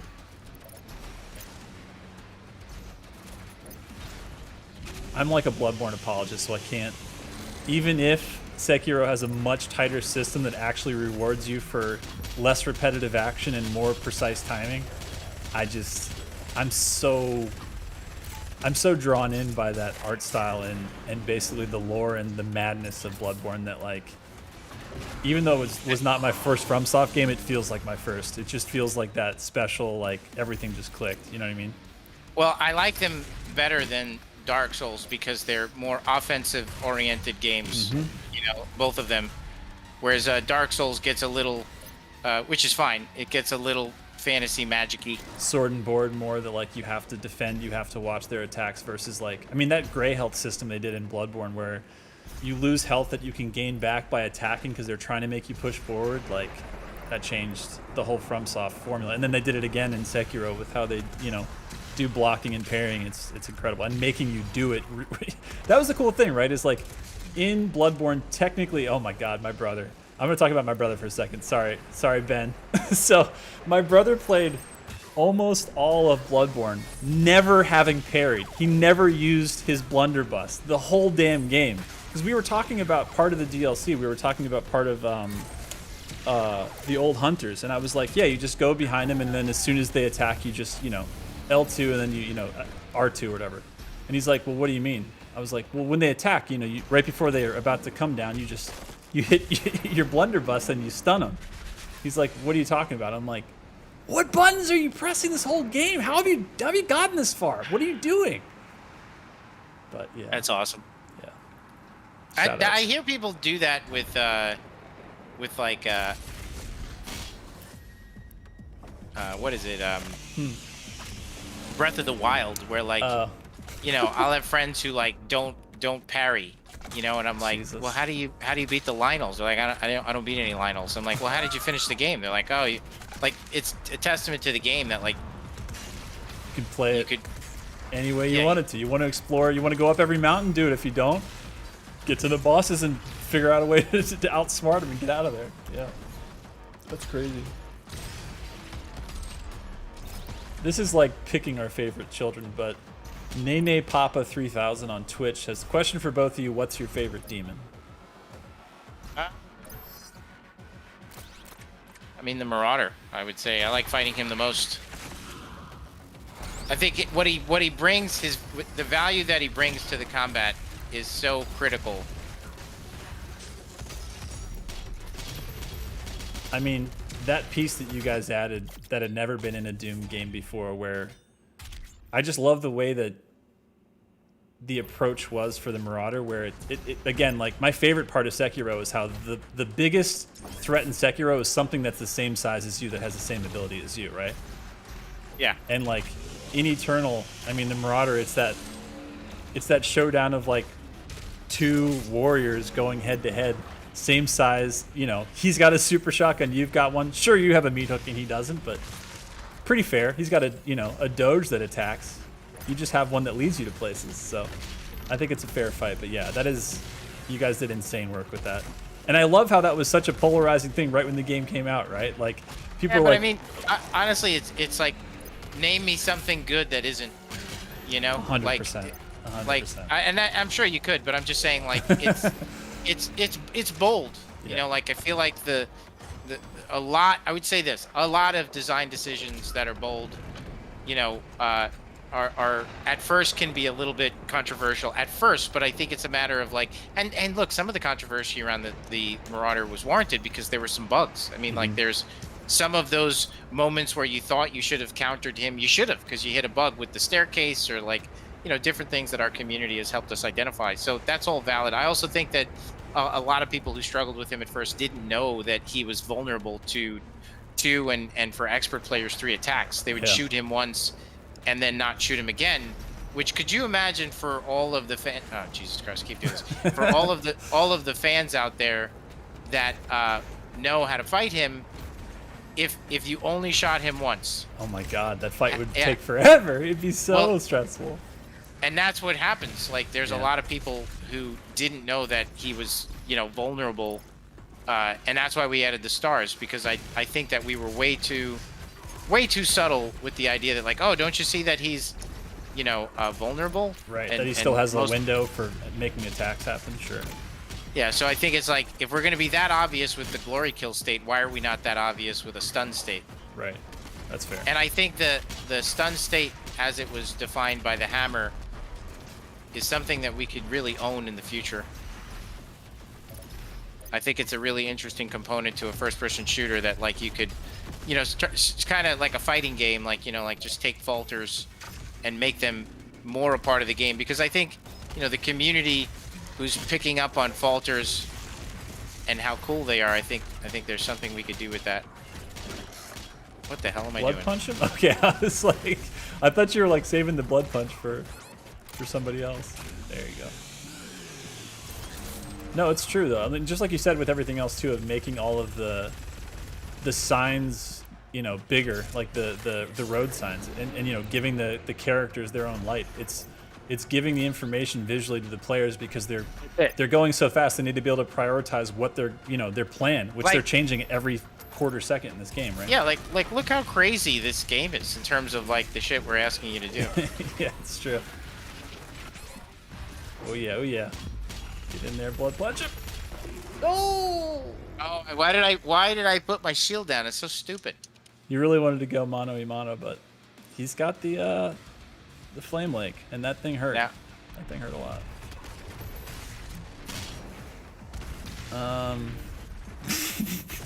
All right, here's a question coming from YouTube from Hunter Stonebridge. The question is, would you rather infinite bacon and no games, or infinite games and no game? But I'm just going to assume he means bacon, he or she.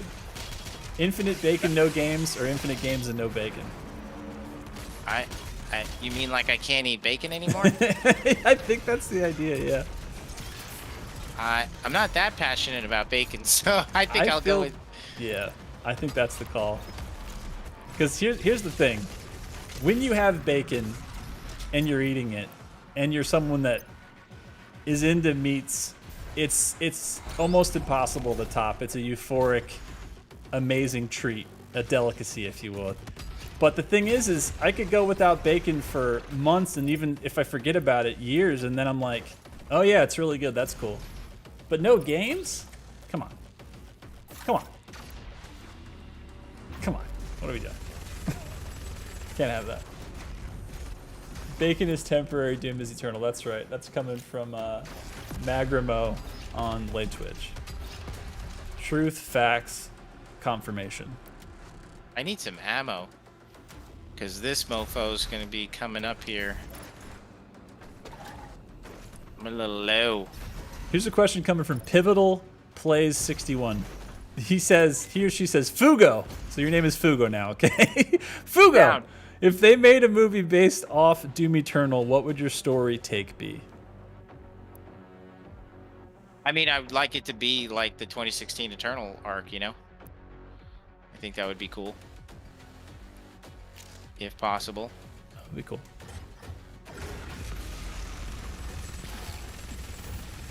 Oh, this is an interesting question. God, a lot of bacon coming up tonight.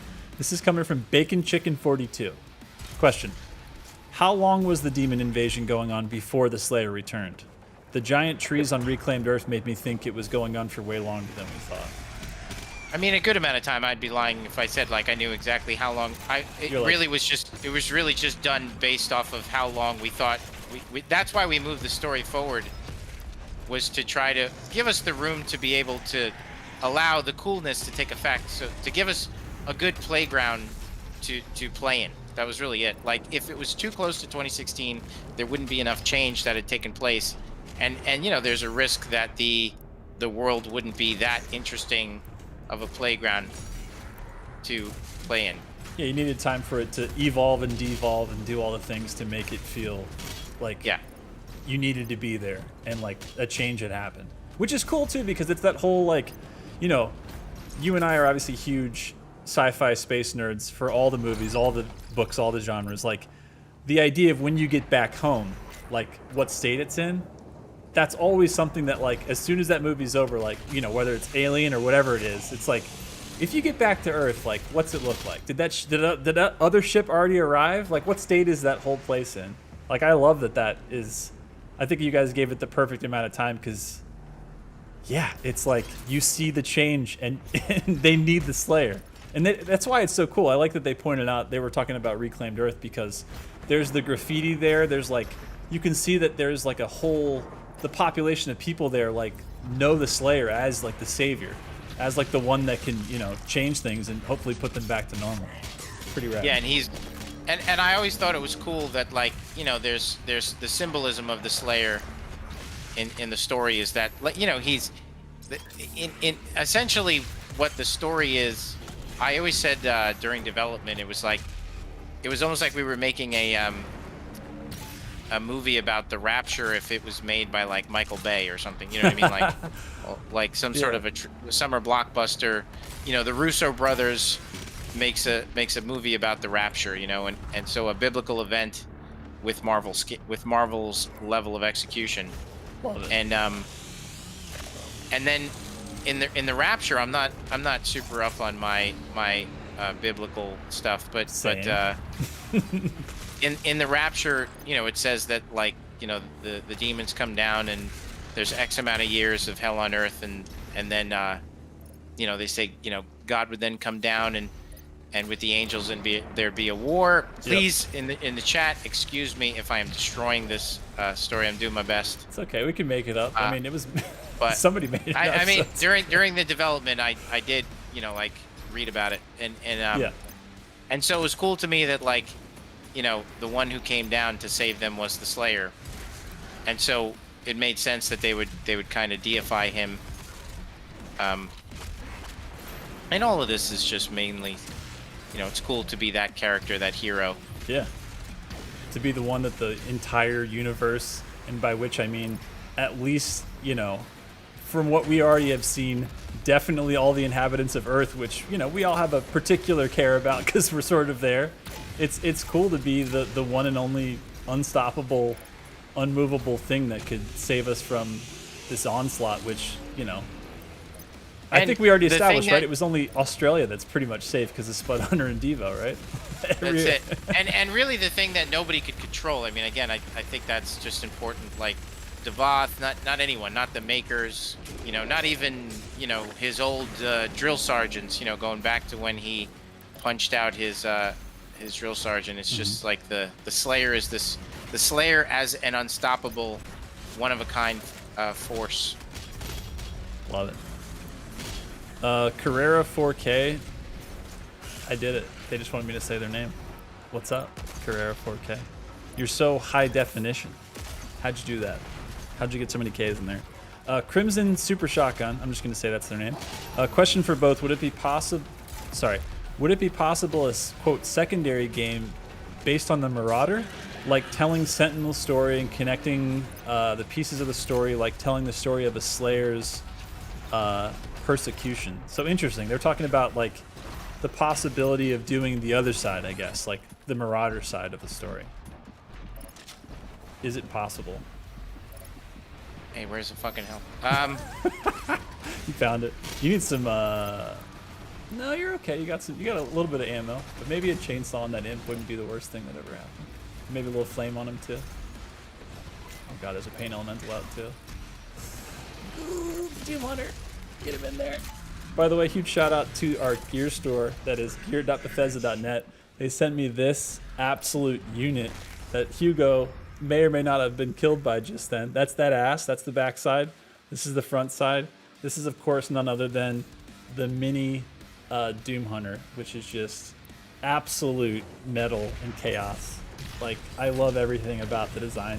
The double chainsaw, the Doom 64 reference, all the voice lines, the fact that he has 2 phases, 2 chainsaws, and he's got missiles that try to find you no matter where you are. I love Doom Hunters so much.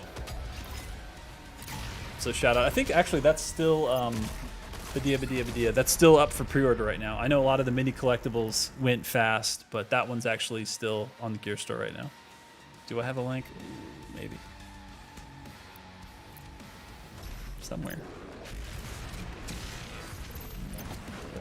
Here's one.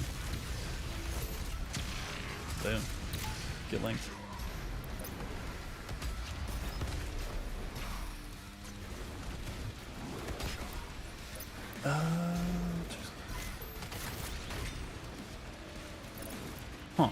This is a question from, since we're in the middle of this arena that we are exemplifying combat and all of the incredible, destructible and otherwise, all of the gore and the combat that is coming off of the demons as you are showing the pieces of them flying off. The question is coming from Spleef. Spleef? Yeah, Spleef. Development question. I love how chunks of flesh come off of the enemies as you shoot them. My question is, did you have the system in mind when designing enemies, and did it change the approach of any of the enemies' designs? All of them, and absolutely. That was like that's the big thing with Eternal. Is having those phases and those stages where you could actually like see the damage being done. Yeah. Yeah, and it did. That was the difference between 2016 and Eternal. Was like we had gore, you know, really good gore, but we never designed the characters, you know, with that in mind, and sewed in the gameplay with destructible demons with it. So it was, you know, oh my God, planned. I had all that health. That was so stupid. Planned from the beginning, you know, to make sure that there was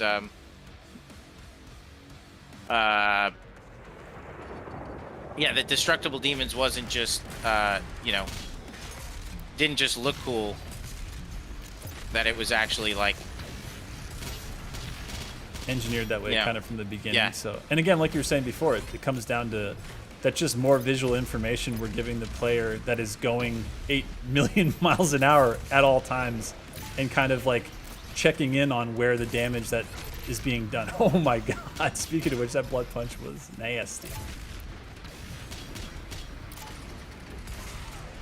This arena is so fun because it's so tight and claustrophobic, but then like you just did a second ago, you remember, like, you have these moments where you're like, a player is like, oh yeah, meat hook, I can just bounce, I can get out of this. But I love like the verticality and the tightness of this claustrophobic ass little mini arena before Dat Marauder comes in.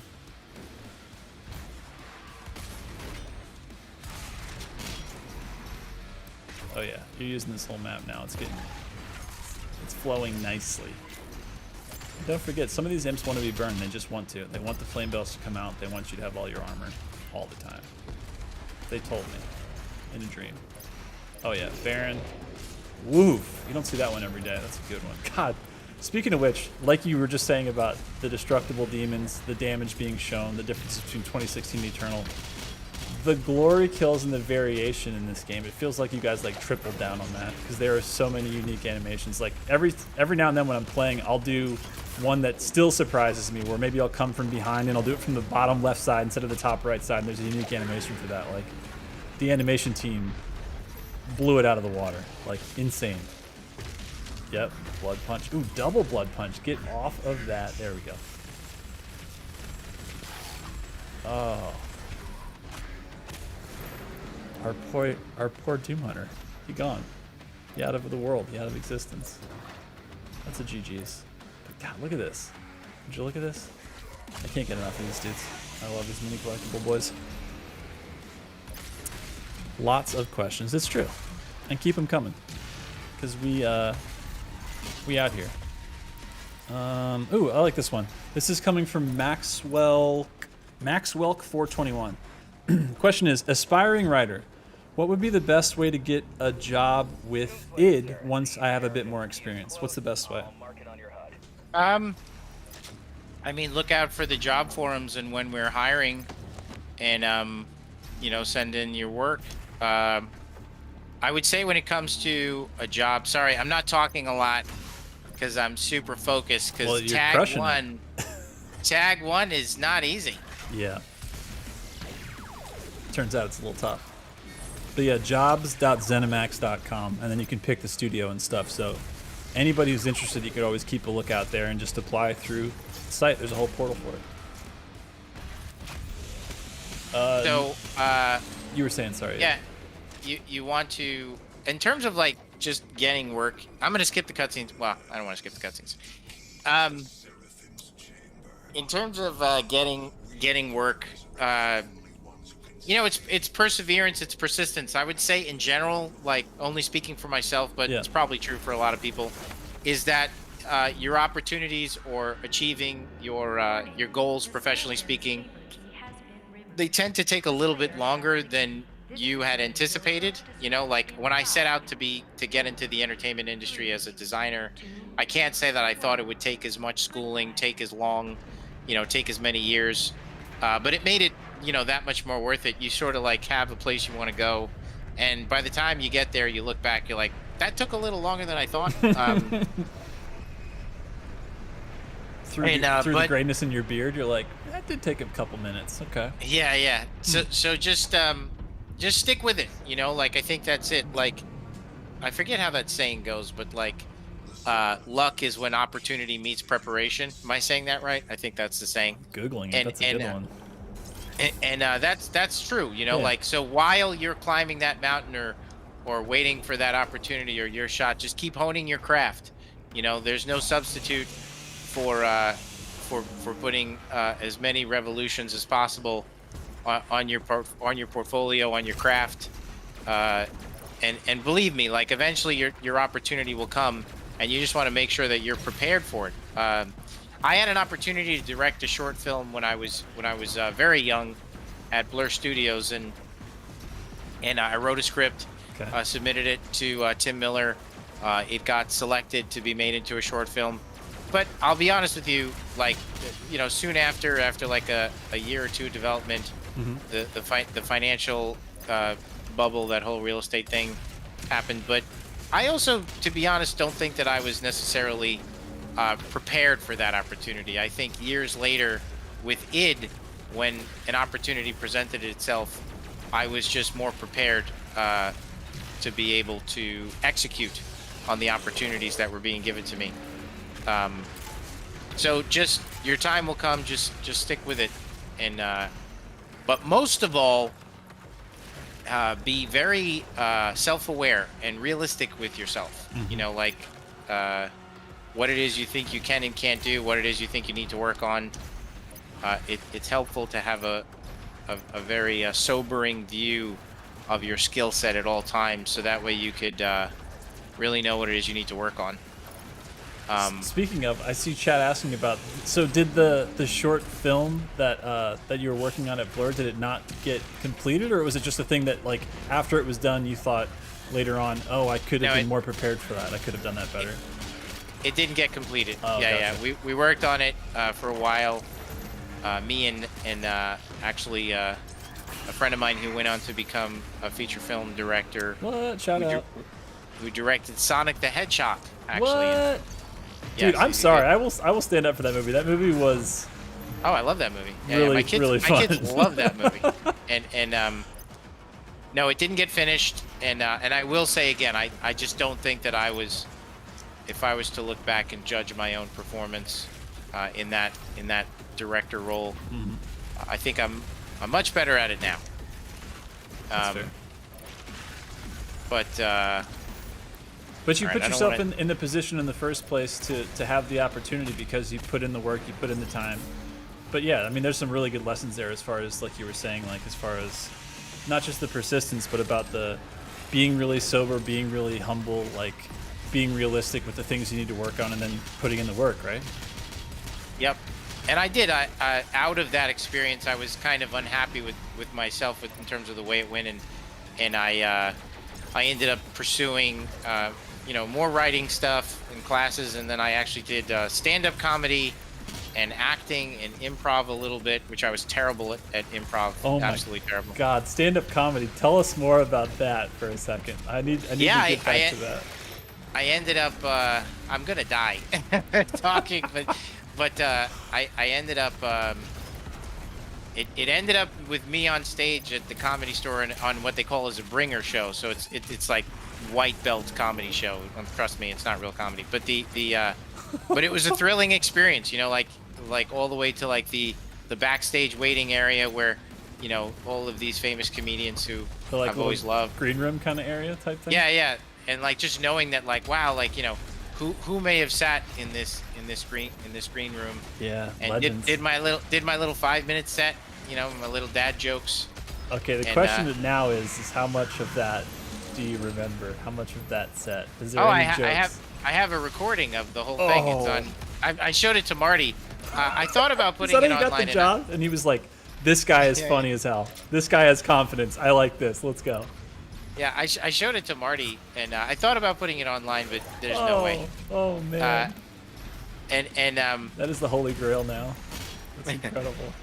it was fun. It was cool, and it was really scary. But there was work to be done, like and all of that stuff I bring to my job now, and that's also not to say that there still isn't plenty of work, that still needs to be done, like areas I could improve personally, Sure.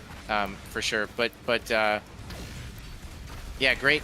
So out of that, experience with the short, found myself on stage, doing stand-up comedy, and then honestly, like soon after that, got a job on Pacific Rim, and then did some other really cool film stuff. I worked on Percy Jackson and the Sea of, what the hell is it? Percy Jackson and the Sea of something. Sea of Thieves? No, the Sea of Thieves is the game. I did the same thing in my mind.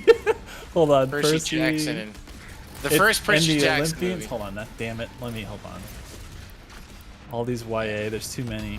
Let me not in the Olympians, not in the Curse. Chat. Sea of Monsters. Sea of Monsters. Sea of Monsters Yeah. is what they're saying. That's right. Thank you, chat.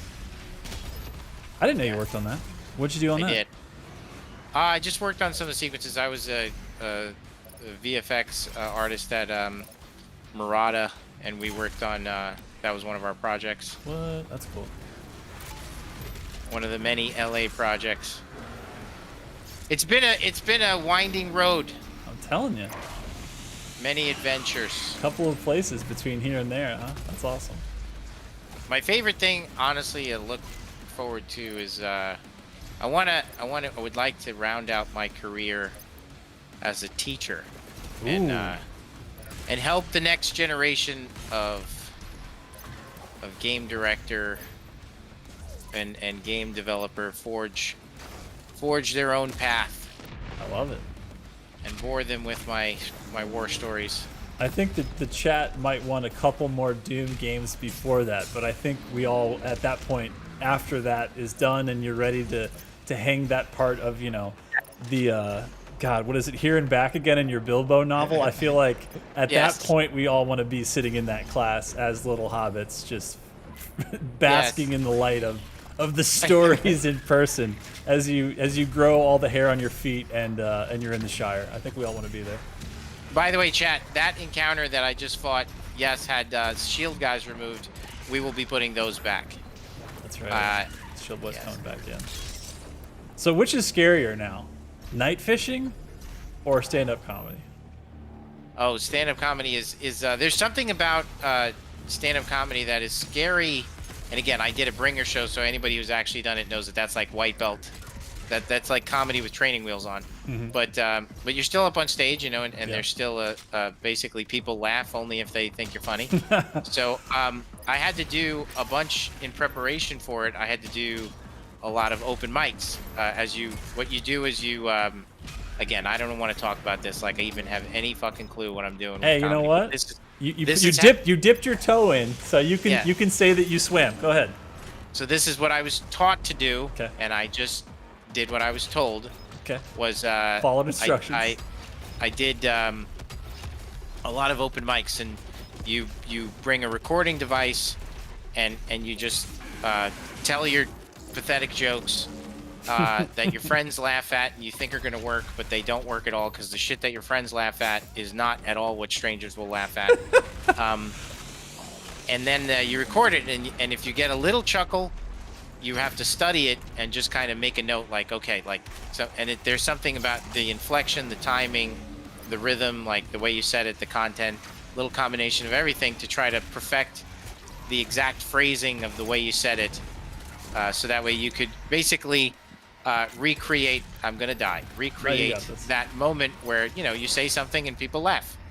And then little by little you build up to a full set, and you're kind of practicing the rhythm with which you say things, you know, like the delivery, basically the timing and the delivery. And that was really what I wanted out of that class. Was I wanted to be better at, like, from a leadership perspective, like public speaking, having confidence in front of people, you know, to be comfortable, just all kinds of things. But in particular also with the short, like how to write a joke, like how do I write something and make it funny, you know? How do you make it land and all that?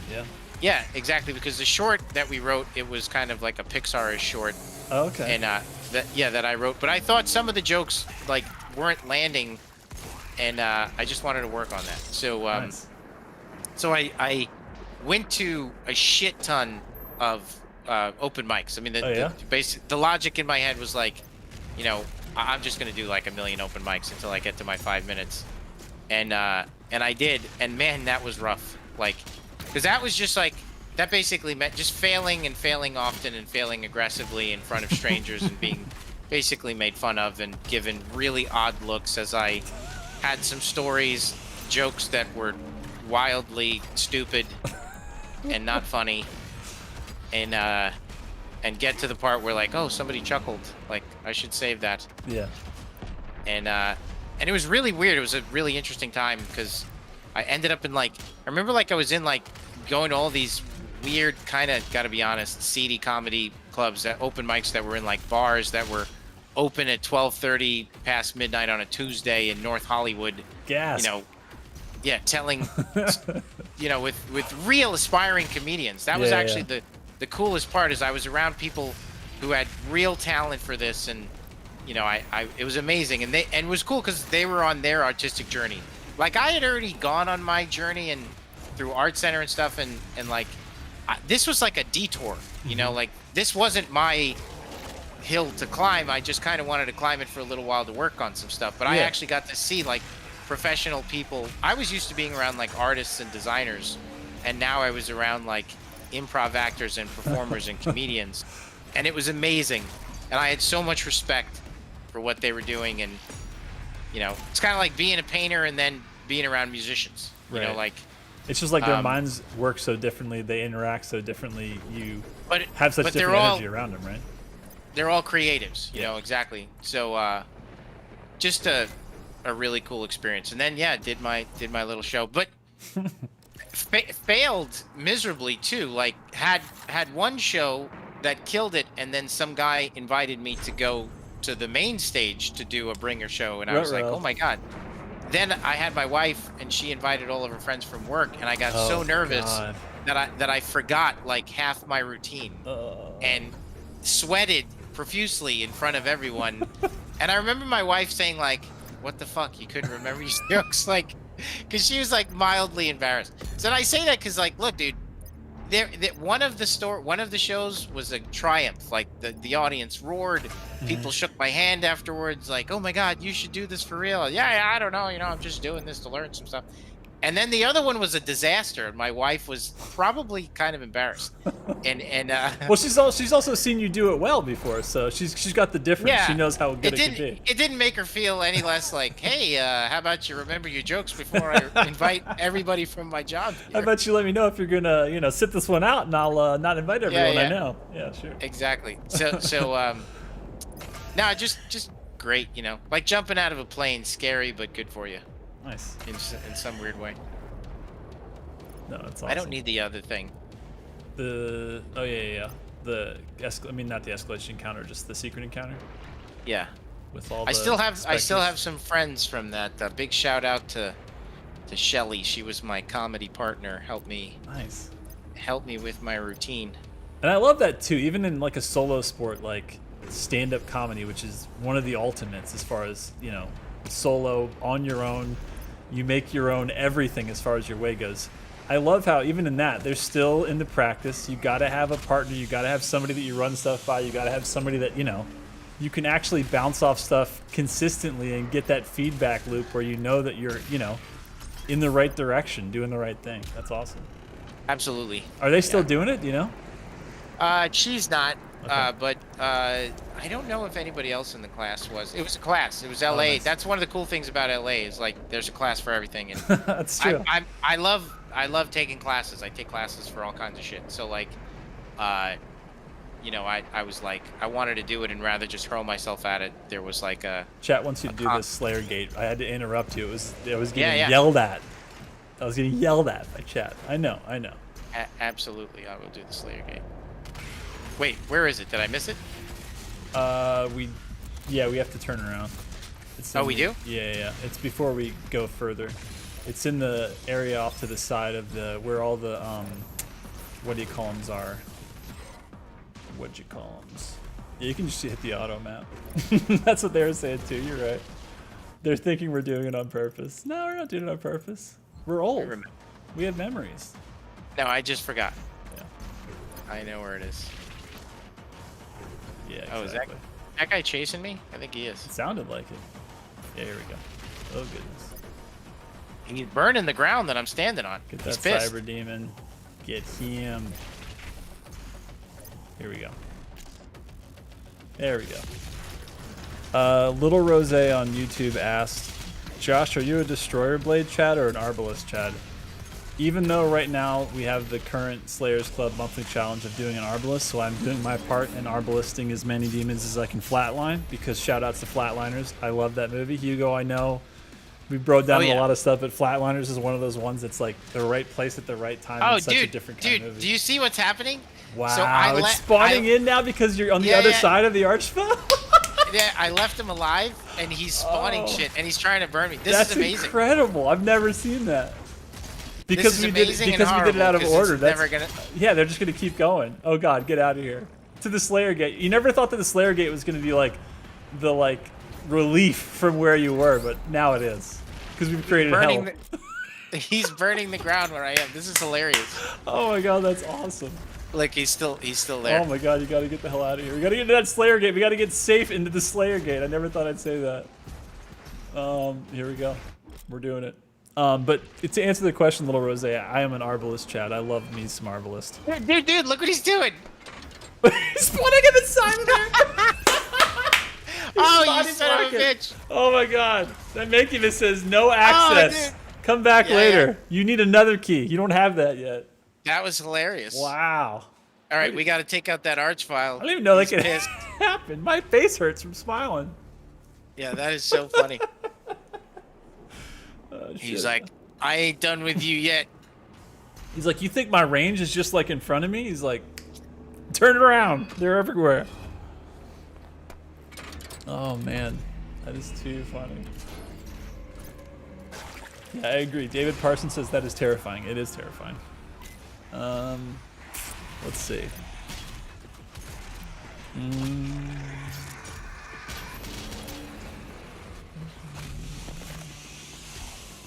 Oh, this is a really sweet one. This is coming from Kinkstone. And they say, thank you and the whole team for making Doom 2016 and Doom Eternal and getting me into this amazing game series. It really helped me through some tough times in my life. Good. That's really sweet. Yep. That's what it's all about. Exactly. I'm that way too, you know. I like get a real activity and or game that you can kind of lose yourself in, and hopefully, you know, let me ask you, are they a part of the community? Are they like making friends on the? Yeah, let's hear from you. Yeah, are you? Kinkstone, are you reaching out? Are you in the Discord? 'Cause listen- are you hanging out, having fun? I mean, you're already doing it here, obviously, but you know. You were gonna say listen? Sorry, I didn't mean to cut you off there. I was gonna say, yeah, like if you're down, you're having a hard time, you know, looking to connect with people, go to the Discords. You're gonna find a lot of like-minded people in there. Amen. And you can just shoot the shit about the thing you love. That's right. Which that's what it's all about, right? Like, I think the deepest connections I've ever made to all of my friends that have been friends with the longest, they're all through hobbies and things that you get passionate about, right? It's games, it's music, it's film, it's all that stuff.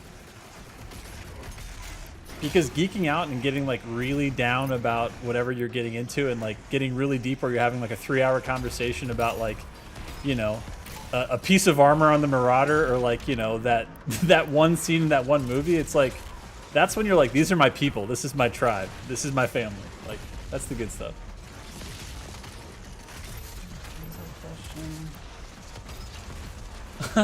This is a question from Jua2000. The question is, why do some demons come through portals and others of them just spawn? Is there an answer to that? There is not. Yeah, okay, good. Jack, not, 'cause I didn't know. you guys are so deep in the lore and the fiction that I'm never gonna bullshit you. Like, there's just times where it's like, we don't know. I thought you were gonna be like, if you turn to page 9,000 on your codex, you will read. Oh God, I didn't need to die there. That was so stupid. The no, because yeah, like basically we do it sometimes, spawn sometimes, sometimes a spawn, sometimes a teleport, mostly based on visuals. You know, just like what looks good from a pacing perspective.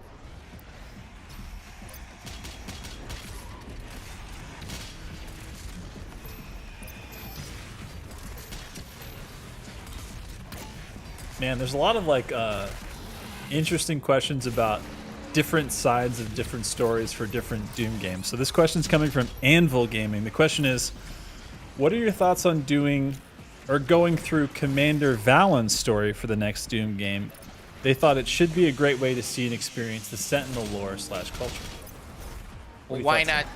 I mean, that's like the Clone Wars period of Doom, so why not from Doom Guy's perspective when he was like a, you know, I mean, I don't know, like, do you want to not play something other than Doom Guy? True. That's a good point. You should answer that. Like, what do yeah, you think? Anvil Gaming, let's hear you. Let's hear all of you. I'm seeing PewDieTon X on YouTube says, hey, he's a Clone Wars fan. Clone Wars has got some really good stuff in it. I'm seeing people wanting Doom Guy and Valen and the Slayer all together. I'm seeing people saying Doom Guy only. Doom Guy is greater than Valen. Yeah, we wouldn't do both because that's a co-op. And, yeah. You know, Doom is about Doom. This isn't Dead Space 3. Let's see. How would you? I'm open to it. Quake Guy, love you both.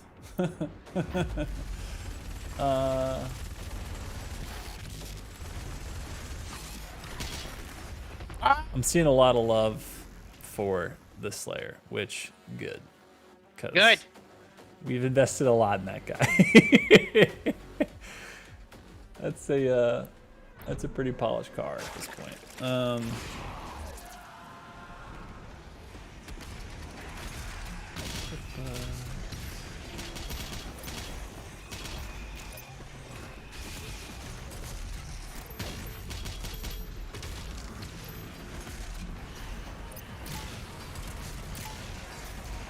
I'm seeing Andrew Lee in YouTube asking, do we know what Vega stands for? I can't remember, do we? Yeah, I think we do. I just don't know it. I don't but remember I remember. Yeah, I remember that. I don't remember. I remember that being worked out. Yes. It is. Someone somewhere knows it. So when we learn it, we'll share it. We can't. No, remember. it's like it's even written down somewhere. Shit. Where is the paper? Does anyone have paper anymore? Is paper a thing still? Ooh, okay. Oh god. Oh god. That was not good. This is a good question, and you don't have to. I mean, you're going to answer it honestly, as always, but you can choose how much you want to answer or not answer this. This question is coming from Steve G1007. The question is, who made the suit for the Slayer in 2016? He or she is saying, I don't think they addressed that yet. The suit for the Slayer in 2016. Mm-hmm. I mean, the Wretch made the armor initially. We have not met the Wretch, and then I do believe that the Slayer. What we wanted to show when you see his suit, his old suit inside of his hub. Oh my God, I'm playing so bad right now. When you see the old suit inside his hub, it shows that the Slayer, works on his own armor. But the origins of that armor, I was, sort of aspects of where it came from, I think was, it is definitely fictionally stated that there was the Wretch who did that, but that is not someone we met. Very interesting. But it could be that maybe the in a different universe, in a different time, in a different place, the Slayer maybe was the Amazing Grace and saved the Wretch like him. I'm sorry. Every time I hear a Wretch, I'm just like, think of that Wretch like me lyric from Amazing Grace, that song. Because I don't know why. I don't have an explanation for that. But that is that's interesting. So there's more stuff that we haven't explored yet. Oh yeah, I mean there's tons.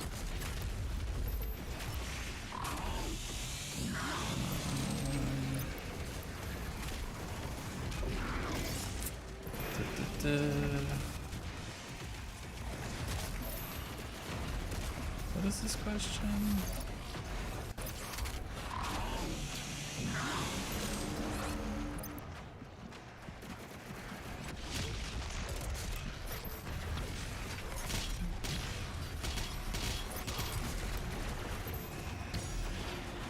I like the way they're using the terrain, just every now and then do a little body blocking and getting some of the, oh god, some of those projectiles out of the way. Yeah, that gargoyle, can't let him live. They're gonna take your life. Somebody needs a chainsaw. Who's the fodder? Who's it gonna be? Nice. Oh yeah. Arachnotron close though. Gotta go. Gotta go fast. There it is. Alright. Resources managed. Almost time for the tyrant to show up. Dude, those gargoyles. They've ended many an Ultra Nightmare run for me. I have no love for them. Every time, remember you were talking about, whatever demon killed you, you're going to delete out of the game? I was like, please be a gargoyle. Those bastards. There it is, that wind up. Oh, it's so long and so menacing. I fear it, I respect it. What do you guys think, chat? What demon kills you the most? It doesn't have to be Ultra Nightmare. It could be whatever skill level you play the most. What demons do you die by the most? I see Cliffy Whisper says Whiplash. Mancubus. It's coming from Icon. Can't read the full name. Gargoyle, thank you. Carcass. Imps. Really, Imps? I mean, Imps, don't get me wrong. They still have their place, but Imps, they're just, every time I see an Imp, I'm like, PB headshot all the time, forever. All of them? That's a good answer. Whippies. Okay. I'm seeing you, YouTube. I'm seeing you, Twitch. Dread Knight. Yeah, dude. Dread Knights you have to respect. Mancubus, though. It's funny, I'm not seeing a lot of people talking about, okay, there we go. Matt Patterson on YouTube says Cyber Mancubus, because, yeah. I feel like it's such a funny, like, risk-reward, Hugo, that was set up in Eternal with, like, the Cyber Mancubi, because, you're taught that you can knock off that armor with the Blood Punch when you get the Blood Punch, and you want to do it because it's so satisfying to see all that armor fly off. But that getting close to a Cyber Mancubus is, like, the worst thing to do unless you can just put out all the DPS immediately, because they will make sure that that toxic stuff on the ground, that hazard, that noxious stuff will wreck you. I want to see my fate. I thought that's what you were looking for. I couldn't tell. Archvile? Yeah, always Archvile. Mizaki, always a threat. All right, let's play serious. Let's get serious. Let's get focused. Terry Bogard time. Let's go. Take no prisoners. I'm playing personally. I know that on console, you're at your best when you're just decisive. Yep. And you're not missing your shots. You're just making choices continuously, not second guessing. Oh God, that's just like we were talking about. Oh. And not playing like that. Jesus Christ. There was the double combination of, just like we were talking about, the Cyber Mancubus, the Noxious Hazard on the ground, backing up into a gargoyle that just didn't have enough chainsaw in them at the time. We got to fix them. We got to give them a diet of chainsaw only. Yes. That's what they want. Alrighty. Alrighty. Sometimes you just need a little wasabi in the system, just a clean slate. Just wash the palate. All right. You guys asked for it, Chad. You wanted the Slayer Gate. You get in the Slayer Gate. Oh, I've done this before. I mean, I know I could do it. He's like, it says right here in my report card, I've beaten this level, and I have the minivan, and I have New Balances. I have everything I need. Getting a lot of support in chat. People saying you can do this, you got this. Let's Hugo. This one's coming from Unique YXD. They want to know what's our favorite Halo game. What's your favorite Halo game, Hugo? Probably Halo 1. I mean, Halo 3 I thought was really the like where it all came together in terms of the most, you know, impressive overall experience. But like, I think in terms of like, look, it's kind of like what was your first, you know what I mean? And then you never forget your first. So like, you have like these emotional attachments, you know, to things that would be considered like your first. Yeah, your entry point to that universe, right? Exactly. So like for me, of course, that would be Halo 1. That's a good answer. It's a good one. But I don't know that like objectively it's better. I mean, obviously like 3 does, you know, really cool stuff. Yeah. But also like, you know, by the time I played 3, you know, I was very acclimated to the universe. So there's just this again, why the first one is so special, because it's all new, you know? Yeah.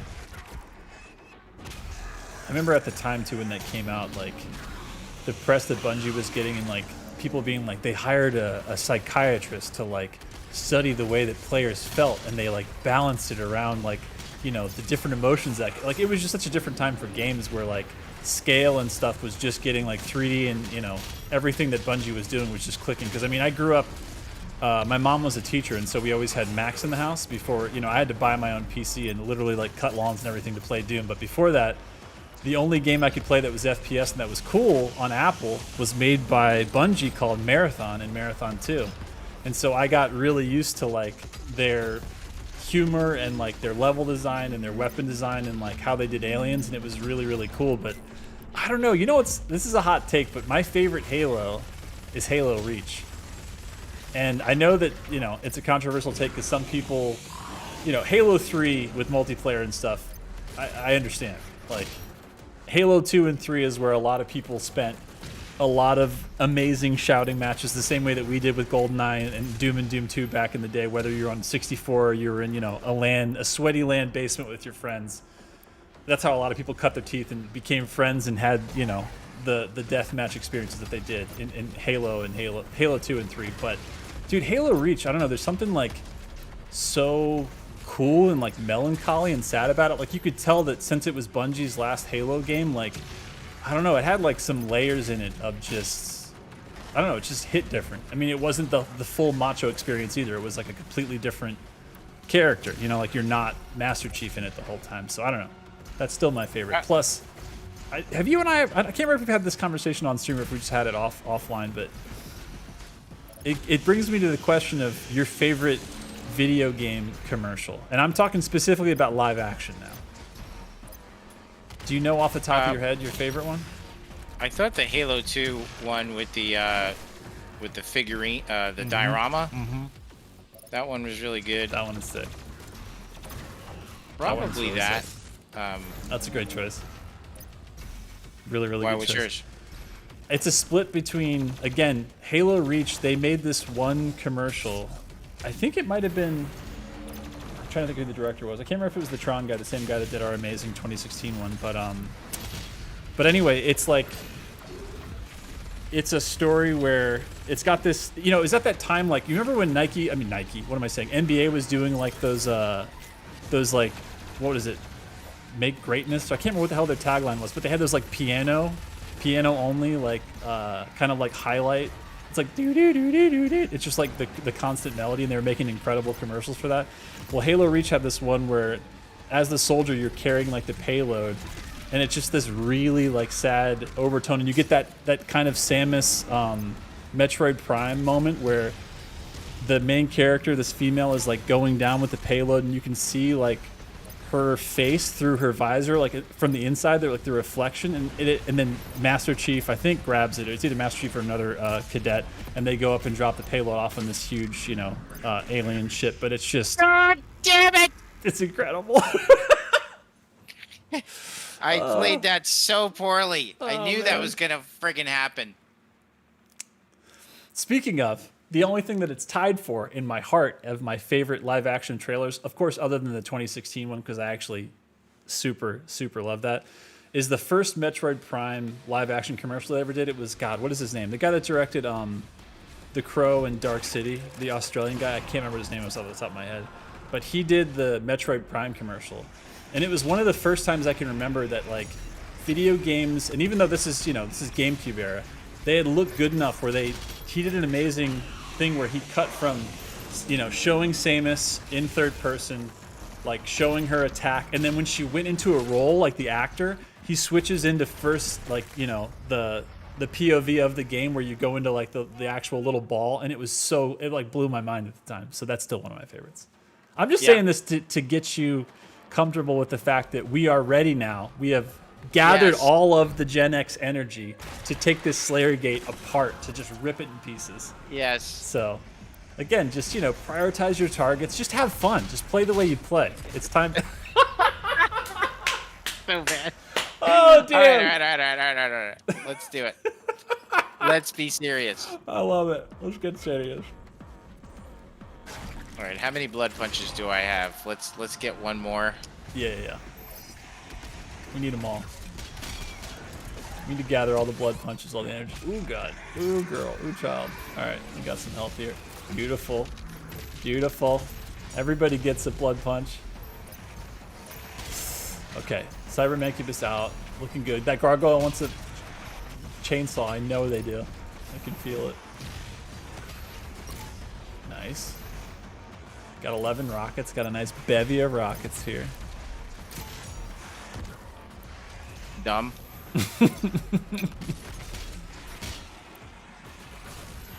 Man, that Revenant wanted it. He was staying Blinky and Glory Kill ready for long enough that he just wanted it. He wanted you to have that health. Didn't belong to him anymore.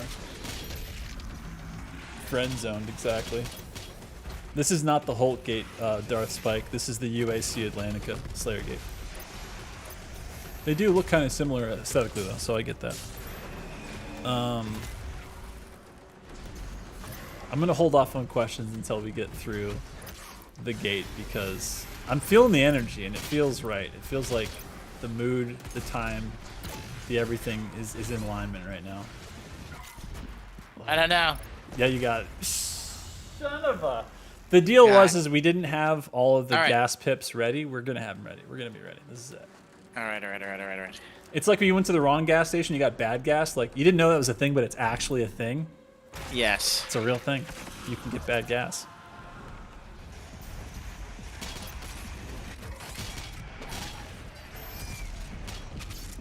Sprite guy, no you. How about that?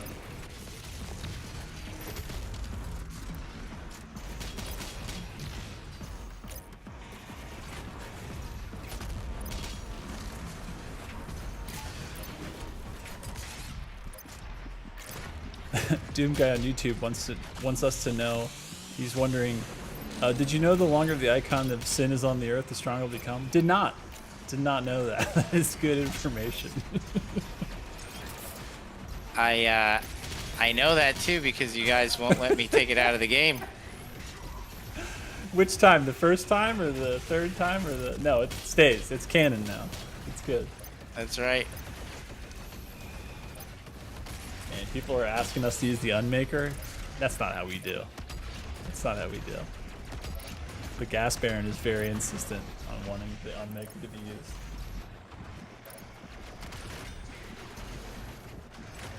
That's right, Mira. Nope, it stays.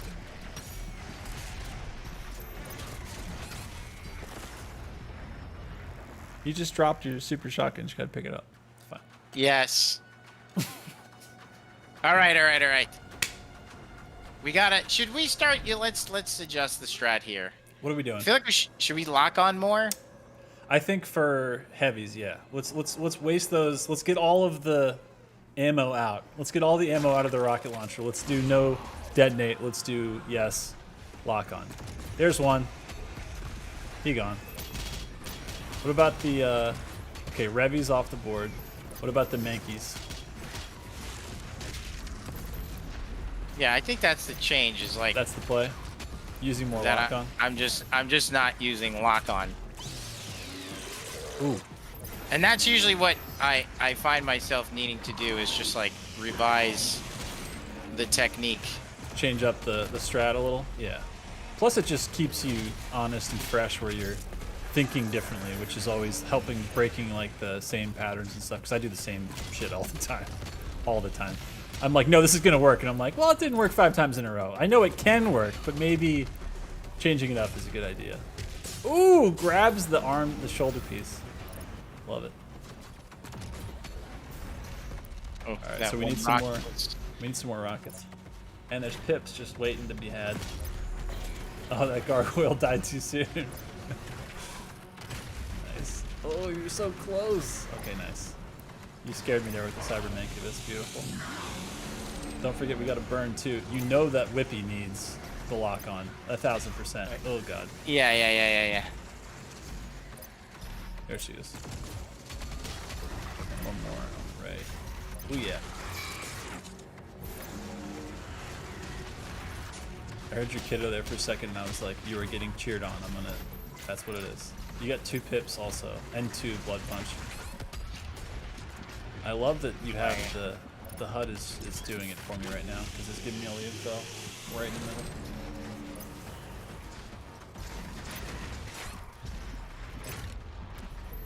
Oh god, it's so hairy. Very nicely done. You got me worried there. This is nice. This is it.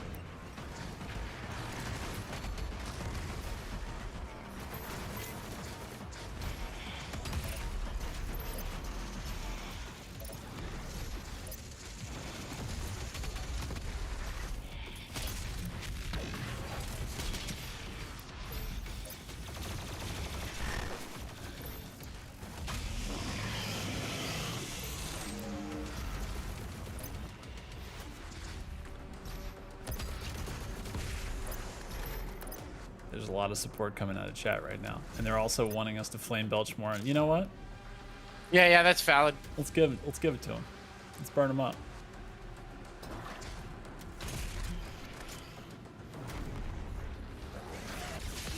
Yes.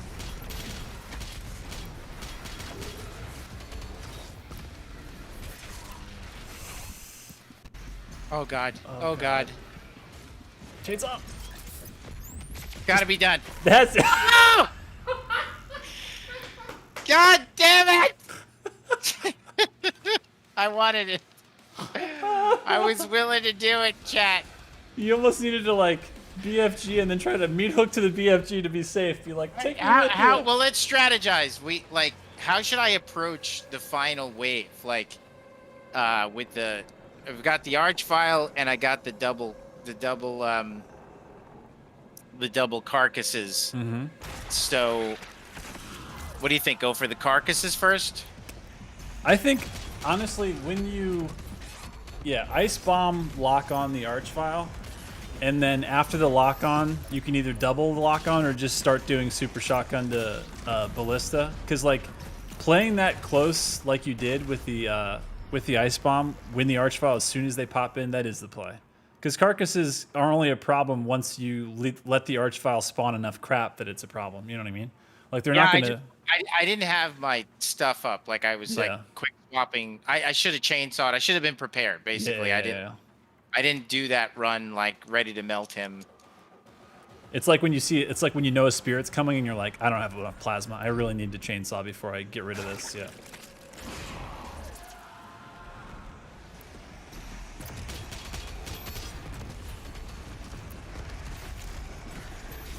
No, Hunter Stonebridge. We're not going to use the dev console to delete them. How dare you suggest this? We would never.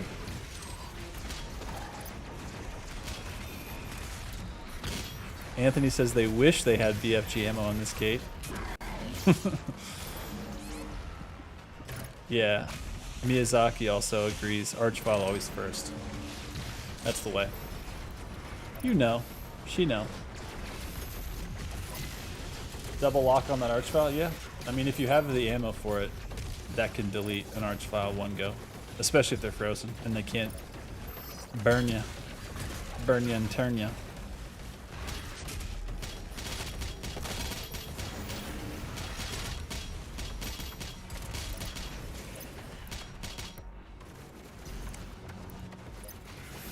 We'll get to that question after this, because that's more of a that.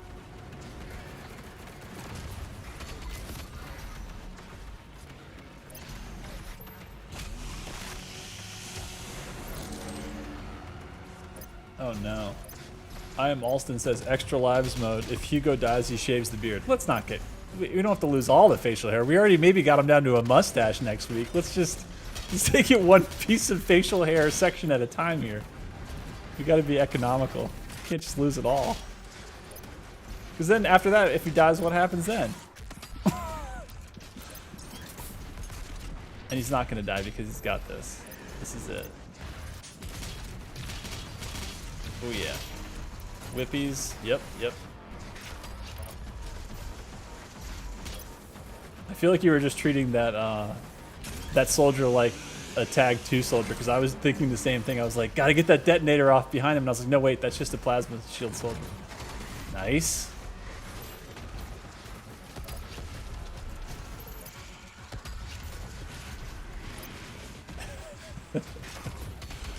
Very nice.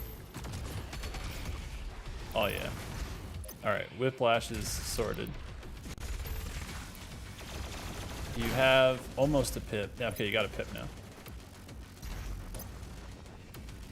Is it going to be him, or you're going to break it with the energy? Nice.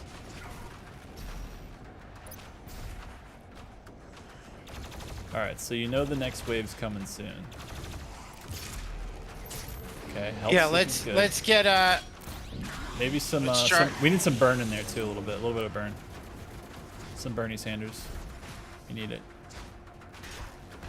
Yep.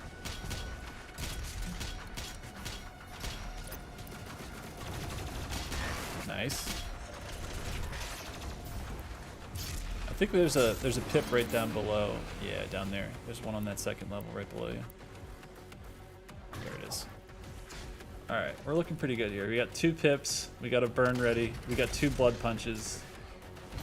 I mean, we could always use more flame belch. Okay, we got a little bit out of that. Perfect. Alright, here we go. Time to go. Yep, one more after this. One more. There we go. There we go, chat. You're not wrong. Alright. Doom Hunter, do we take care of him now, or do we wait until we have the ice bomb back? Oh, you're going in. Okay. Did some damage. Did some nice damage. You still got 2 pips. You also have flame and 1 blood punch ready. So I'll try to keep you honest on when we use that blood punch so you know you don't have one, but we're looking good. Using the meat hook, getting that distance. We have 2 pips, so whenever we're feeling low on ammo, we can chainsaw that fodder. Very nice. It's okay. We're good. Maybe we're close to chainsaw because we're getting low on super shotgun. Yes, sir. Maybe just throw a flame out there just for the world to to have. Okay, here we go. Get that blood punch in. Nice. Very nice. Oh, yes, finish. Oh, get a ballista shot in there.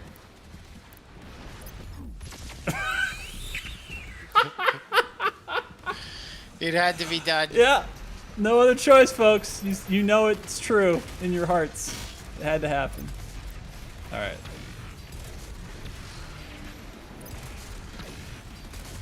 Is that Doom Hunter still alive? Is he still on the board?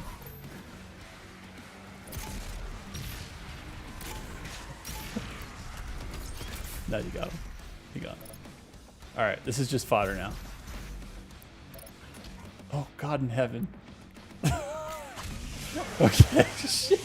You had me really worried there for a second. Oh my god, that was so hard. You had me, I thought that imp was about to be like the hero of the story, and I was like, no. Woo! Woo! There it is, boys and girls. There it is. That was ridiculous. You did it in one, first try. GG's. It's that big Gen X energy. That's what it is. Oh my god, I'm getting. What the hell does this give me? The blood punch? Yes. Yes. That desperation punch has saved me a few Ultra Nightmare runs of not losing at all. Oh man. That was good.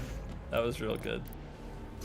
So now it's a cakewalk at this point. I mean, Yes. you just went through the Slayer gate first try, so now it's just there's really nothing in the path that could. Am I going the wrong way? I'm going the wrong way, aren't I? No, I think you're going the right way. You're going the right way.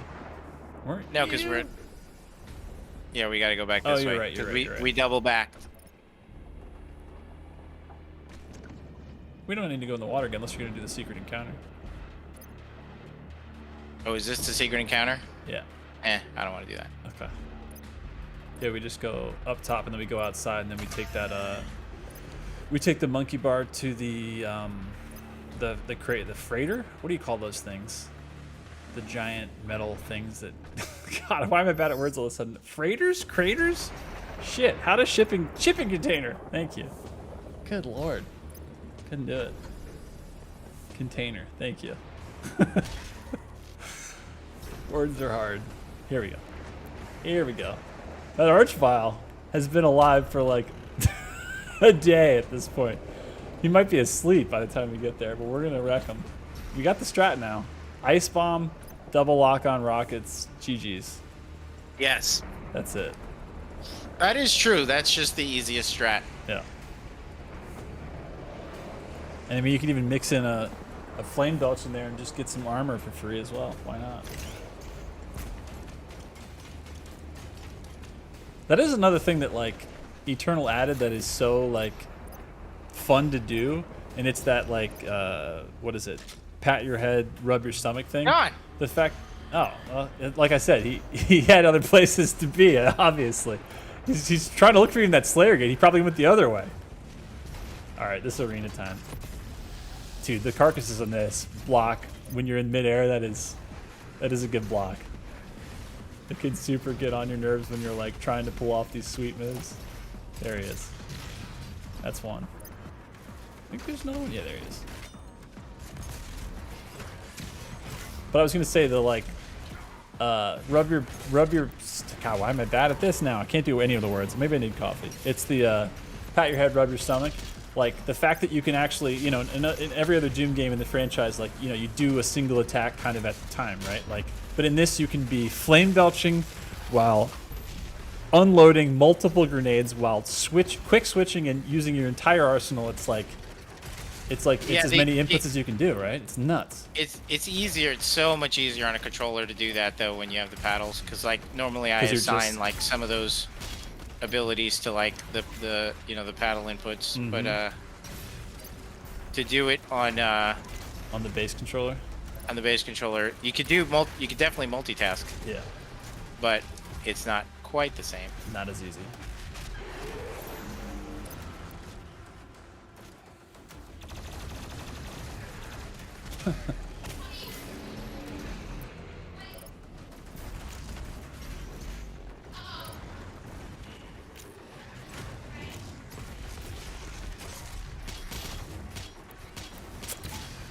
That was my background image. Do I need to shut my door? No, you're good. I could barely even tell that your door isn't shut until you just mention it. No, it's good. Every now and then we hear some your kiddos gaming, but it just sounds like it's just more affirming energy that there's just gaming happening in the house is really all it is. Just a house full of gaming. It kind of is. Yeah. Gaming and naming, because your daughter is just like, we're getting a new pet? My name. I get it. And you're like, damn it, not another one. How many of these are you going to get? I can't hit the side of a barn with this ballista. Well, chainsaw works. That's good. There you go. Ooh. In mid-animation. Ooh. I'll take the shoulder of that. Talking to the master chef about which part of the Hell Knight you want to eat. Delicious. Alright, Pain Elemental on the board. Lost Souls coming out. Lock on? Oh no. Just DPS. Just raw DPS. He's ready. Not too smart just standing there shooting him.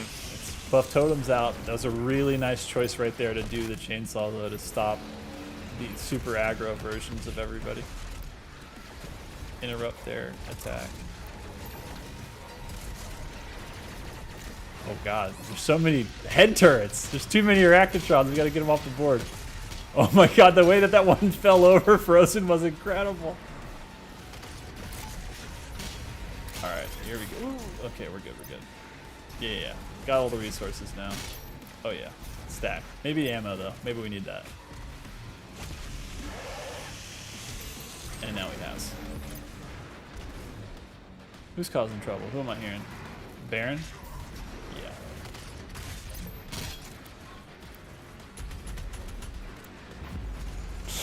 Oh god. Very nice use of that shield there, because Baron just invaded your space. That soldier was swinging too. Oh, such a nice freeze. Chainsaw! My god! You madman!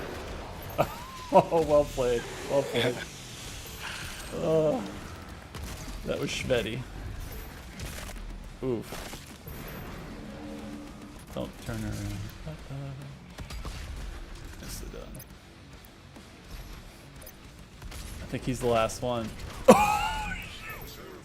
I thought it was going to be an imp situation with the Slayer Gate there. I thought he was going to finish us. I was like, no. Nicely done. Sir Peaceful says, this man is insane to the membrane. Haven't thought about that song in a while. Did you know that you're going insane? Did you know that? Yes. Yes, I did. I'm focused. Here's a question for you. This is coming from Jacob. So we know the Slayer can absorb strength from his fallen enemies. So has he absorbed the ability to empower his weapons from the 2016 quad damage demon, UI Therax? Theranax? I don't know how to say that. And does he use his ability at will so he can use his arsenal to fight ridiculous strong bosses? So the question is he absorbing strength from the fallen enemies? I mean, that was in the fiction in 2016. Right. Yeah. I mean, I think he does. I mean, you know, as much as it makes, I guess, fictional sense, but yeah. Right. But you got to balance the game, right? You can't just be like, this is quad, that's quad, this is quad. Thank you for all the energy, and done. Exactly. All right. Cinematics. Guys have killed it with the cinematics. Then I haven't eaten anything. I'm friggin' starving. Same here. What are you going to have tonight? What's on the menu? I don't know. Something. At the Martin household, the Martin Bistro. I'm going to eat ginger. Oh, no! But Ginger's far away right now, exploring. She's sowing her oats somewhere in, who knows, wherever the homeward bound cameras are following her. Chicago, Dallas, who knows where. Tokyo, she could be anywhere. How are our numbers? How have they been? We're 976. How are the numbers? Let's see. Yep. Were we more? Did we break 1,000? I'm sure we did. I think we did at some point, chat. We're talking about just Twitch now. Where's YouTube at, too? Do you think that YouTube is yeah, look at the choppiness of this. Something's going on. Oh yeah. Struggle busting a little bit. We got 1,600 on YouTube watching right now. No big deal. Oh really? Mm-hmm. Dude, you see this? What's up with the choppiness? I don't know. Wait, it's smoother now, right? Yeah, it's smoother now. Okay, that was weird. Why couldn't we punch the shark, Josh? Because that would take a shit ton of time and work. You have to make the shark exploding in fun and different ways animation. Look at him! Look at him. Get over here! You get too close to that shark. Get him you right, get get him bit. right. You guys Get did over that. it. The UI team though. Get him. Somebody- No! oh, He got bit. Come here. Where are you going? It's You like- look like the bass that I'm gonna catch after I eat and this show's over. Dude, look, he's got a bite mark underneath. Look at that. There's like literally a bite mark on his backside. Like What some happened there? demon What's the bit story? his demon bit his tuchus. Let's so here's what fans don't know, little Easter egg. Ooh. If he bites you 4 times, you're allowed to punch him. Bet you none of you guys knew that. Ready? Watch on the 4th try. I'm just kidding. That doesn't happen. But that would be amazing if it did. I know everybody wishes. I want to get him. I really thought that was How about to happen here. Wait, look at that. Something bit him. Is that a Damn. bite mark, chat? Looks like Something a bit, bite mark. bit him on his tuchus. This is a pre-spawn great white shark that I will be catching later this evening. Is that it? Yes. I think there's like bones around here too. Like there's Miyazaki on YouTube is saying, "Imagine a demon shark." well, that's what that's supposed to be, by the way. Because he got the white dead eyes, right? Yeah. That is supposed to be like a demon shark. The Seraphim was the royal aid. Cyber Spectre wants confirmation that sharks have tuchuses, but I think we just confirmed it. I think a shark has a tuchus. I don't know what's Josh. going on, dude. You are a slideshow. We're back to. Yeah. Okay, no. Okay, we're back. We're okay now again. Josh, we don't have room for a slideshow because the combat in this section is gonna get heavy. You're about Josh. to enter an area that What? you are gonna need all the FPS. Yeah. What do we think? We always have technical difficulties I because mean, it's part of the experience. my rig is not the greatest, I don't think. Might not Yeah, be. I'm definitely staccato right now. We're just showing chat, the full spectrum of musical tempo is really what we're doing here. They've seen. We're actually getting into the Largos here in a minute. Oh boy. There it is. Nice. A little arpeggiator on that. Nice. Get a little Felissimo. Beautiful. Man, that thing does not want to go down. That eye is just Saruman staring at you. All right. Ooh, Well, nice the frame rate is messing with my quick switching. Yeah. Oh my god, dude. This is like Arc Complex 2.0. I mean, it's cool for the animation because the animation looks so slick when you get to see Yeah. it slow. Like, here we go. I got to tell you what. Ooh. This is going to be a problem if this is This is going to be a different approach to how we tackle this next arena. Because it's like we got slow-mo mode engaged, which we didn't know was a mode until Right, we we're ran gonna this have to- on the rig. What if I like just knock shit down or something? This is not a problem with the game. It's a No. problem with my stuff. Like for whatever I'm reason. trying to think of, is like Windows updating? I'm trying to think of what the hell could be happening. What night is it? It's Thursday. That shouldn't be happening. No, but yeah, it's probably like You 'cause could the do last- Control Alt Delete. It's fine. We won't see it on chat, and just see if anything else is taking up your resources. Go to that task manager and see if there's anything else. Oh, look, there we go. Doom Eternal very high. Steam task manager very high. I don't know. I don't see shit. But Huh.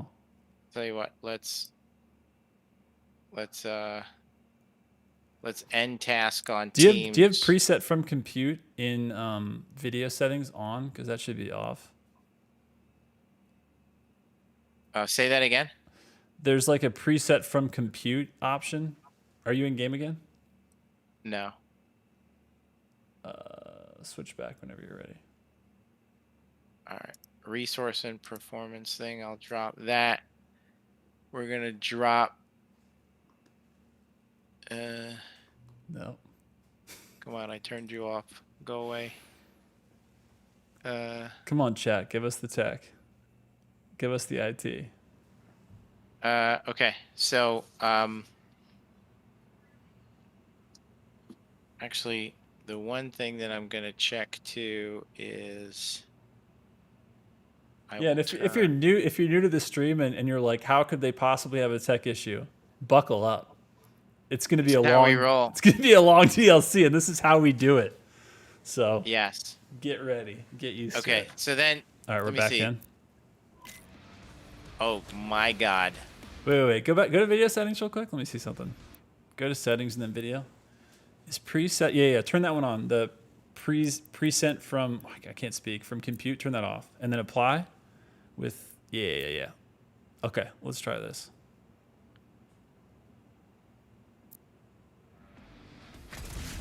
Let's give it a sec. Give it a sec.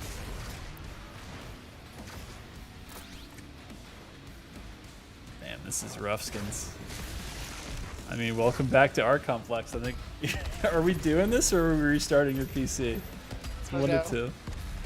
Oh man. I mean, honestly, watching these animations in slow-mo is actually really slick. I'm kind of loving it. Chat, what do you think? Right. Let's just kill him, chat. Let's just kill him. Well, listen, Josh, this is usually where our numbers take off because chat loves when we... Oh, hey, look at that. That was fast for a second. Whoa, look at okay. What's You're happening? Good now. You're totally good. Like, no, totally. I'm not. Really? I'm still weird. Yeah, it feels weird. You look, I mean, like normal speed compared to where we were, but... I don't feel that fluid. Feel right? Okay. No. All right, let's get to the checkpoint, whatever. Okay. Yeah. Take a little dive. Oh man, we are swimming. It's like we are in the abyss. It's that's a jug. It's like somebody slipped something in the Slayer's drink, and we are swimming in it right now. And now I've been dosed. Where's the shark? I don't know. Where'd that shark at? I mean, the least we could do with the frame rates is mess with the shark. Where is he? I don't see him. Look at the fishies. Oh, look at them all. Damn. Why is that tech in the area? There he is. Get him. Get over here, you Mr. Shark. Swim to him. Get that oxygen. We're gonna need it. Yeah. Oh, I'm gonna need it. I'm gonna choke to death. In slow motion. Did you see how he ran away, chat? Sharks run away from Gen Xers. That's what it is. When we switch into PowerPoint mode, they don't want it the full presentation. They're not ready for that energy. Now, where's my meat hook when I need it? Just meat hook to oxygen underwater? That would be just meat hook to the shark. That would be sick. That would be super sick. And just ride the shark, and then it takes you to another like secret part of the level? Are we redesigning this whole experience? Let's go. All right, here we go. That would be sick. All right, the performance is stellar. Yeah, not at all. No. And this feels off. Oh yeah, we're in a. Yeah. Oh God. Welcome to the presentation. It will be broadcast on your. This is Doom Eternal if developed by Leica. Frame by frame. Stop motion animation. That's right. Shout out to all of our friends at Leica. Right now. Man, you saw Kubo, right? Yeah, I'm gonna. So good. So what do we do? Do we restart? I think we gotta restart. Yeah. I think you gotta do it. All right, so I just do the whole shutdown. Do the restart. Yeah, start button, restart, and then. No, I mean like my PC or the game. Your PC. Okay. Yeah. All right. Bye, chat. See you in a second. VRB. I'll see you next week. VRB.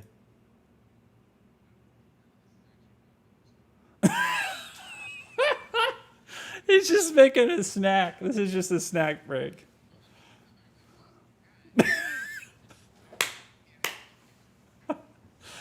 He's like, I took this frame limiter that I put in the line. I don't know why it was there. It's so crazy. Anyways, these pretzels are making me thirsty. All right. Do it. Get her done. All right. Oh, I want to do this, but also that is just so good. What do you think, chat? Should we do that?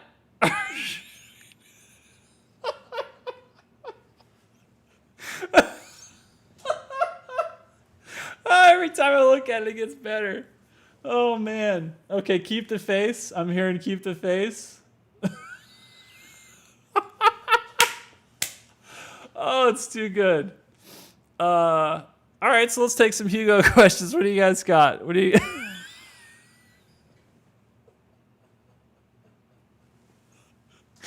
Oh, my God.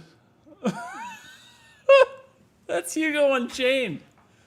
That's the good right there. If I do this, who are you going to ask the question to? Hold on, let me see if I can get him back. There he is. It's also amazing that frame, I don't know how this technology is actually, I think we've stepped over through Skynet, through T1000, through T2000. We are in the future because I don't even know how that frame allows me to do that. I don't understand the tech. I don't even want it explained. Okay, lore question. Has the demonic crucible prophecy already been completed, or is it going to be used in future Doom games? Hugo?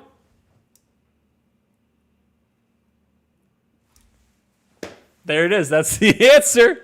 I hope you like it. Have you played Witcher 3? Of course. As I live and breathe.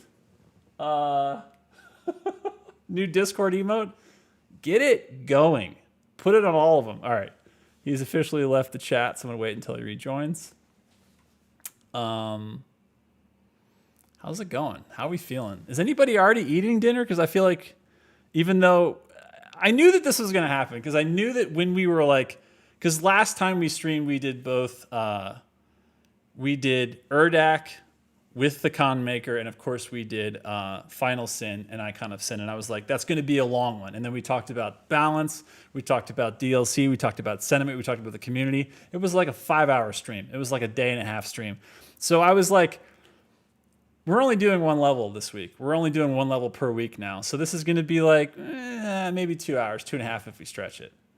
You know it's already 3 hours, and you know we're going to the last arena, which is arguably maybe the hardest in UAC Atlantica. So I curse this by being like, it's gonna be a quickie. It's gonna be an in and out, breezy stream.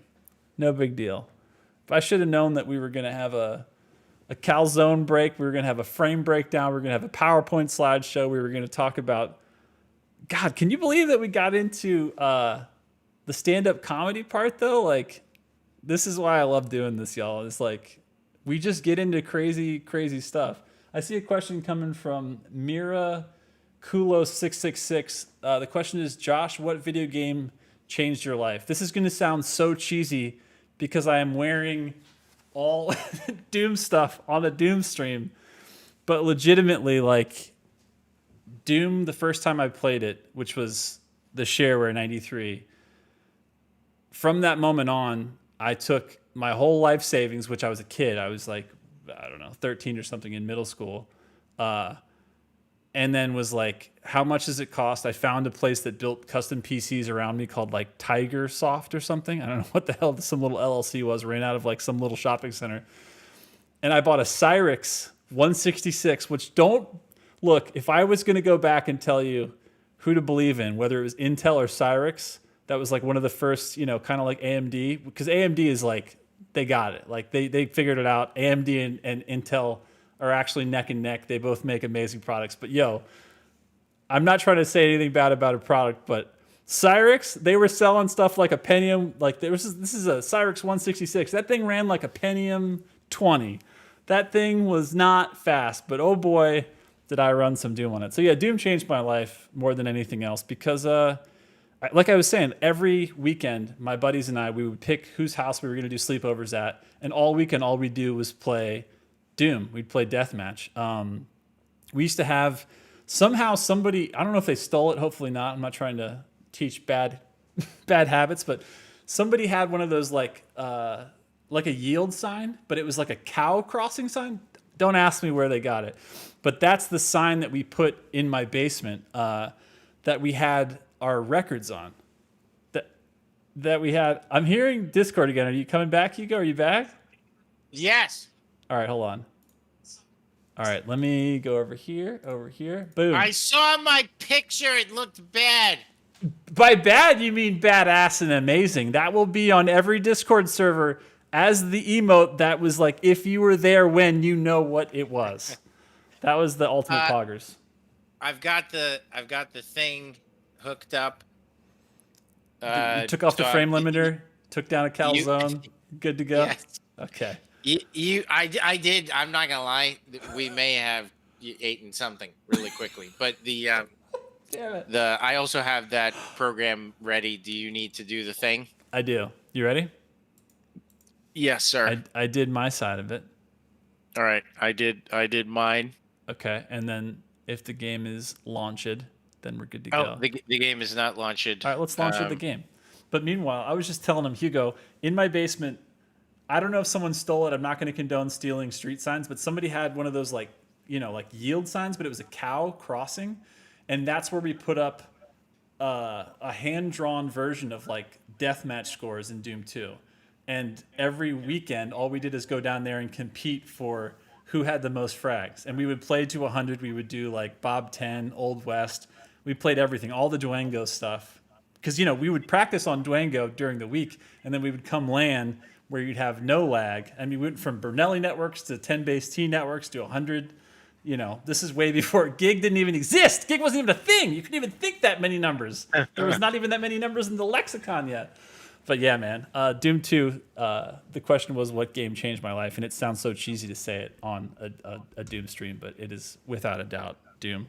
And then that's where I had a best friend at the time in middle school. I'm sure, Hugo, you can relate to this. So like when you're in middle school, when you're growing up through all these things, you make best friends, whether it's like, a family friend or you guys have like common interests. But then during middle school and high school, you start to like weed out like your real interests.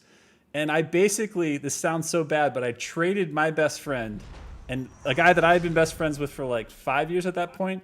And the guy that I traded for was a guy that just bought a book called The Doom Hacker's Guide, which had the CAD program. This is way before Doom Builder. God, what is the name of that damn one? There was a bunch of it wasn't dehacked. I don't. Oh God, I'm blanking out on it right now. But we used that to build Doom levels together, and from that moment on, we straight up traded best friends. Like the guy that he was best friends with for 5 years, and my best friend at the time, they just went off and did their own thing, and all we did is make Doom levels together. And that's when I was like, this is what I care about. This is what gives me life is playing these games and making custom experiences. All right, That's awesome. we getting back in there. We doing it. Let me hide this button. 1 second. Okay. Got to get the hair just right. Gotta get it just right. That's right. Got to get Oh yeah. Oh yeah. We got some good wings going on. Oh yeah. Growing some wings. Maybe fly away at some point. It's getting a little long. Nice. If that bass in the stream, tries to go away, you can just flip flap, just go catch him, bare Yes. hand. Love it. Just go full Yes. barbarian slayer. All right. Are we ready to do Okay. this? We switching in? I don't know. Yeah, let's see what the situation here is with the. Let's take buttery smooth gameplay. 1000 Oh God, FPS. that's so much better. Look at Why that. did? Hey, you know what? I'd like to get that 2 up. Oh yeah. You got to swim out. You can do it now that you've gone where you've gone. You should be able to swim out to the other one. Well, I can't remember where the checkpoint saved because remember you have to like. It's like Is it over here? chat. Am I wrong? It's like you have to get the thing to flood first, right? And then you go back and backtrack. Didn't I do that already? You did, but I'm trying to remember if it saved that part or not. Oh, it doesn't need to flood. Okay. There it is. GG's. By the way, 2 ups? Where the hell did that come from, you maniacs? Love that got thrown in here. You don't even know. My wife makes really, really good chicken cutlets. Ooh. And that is what I never ate a piece of chicken cutlet so fast in my life because Holy crap! Yeah, that was good. Well, dude, I'm starving. Yeah, like, yeah, I understand. and but that's what we do for you, chat. Gen Xers don't need to eat.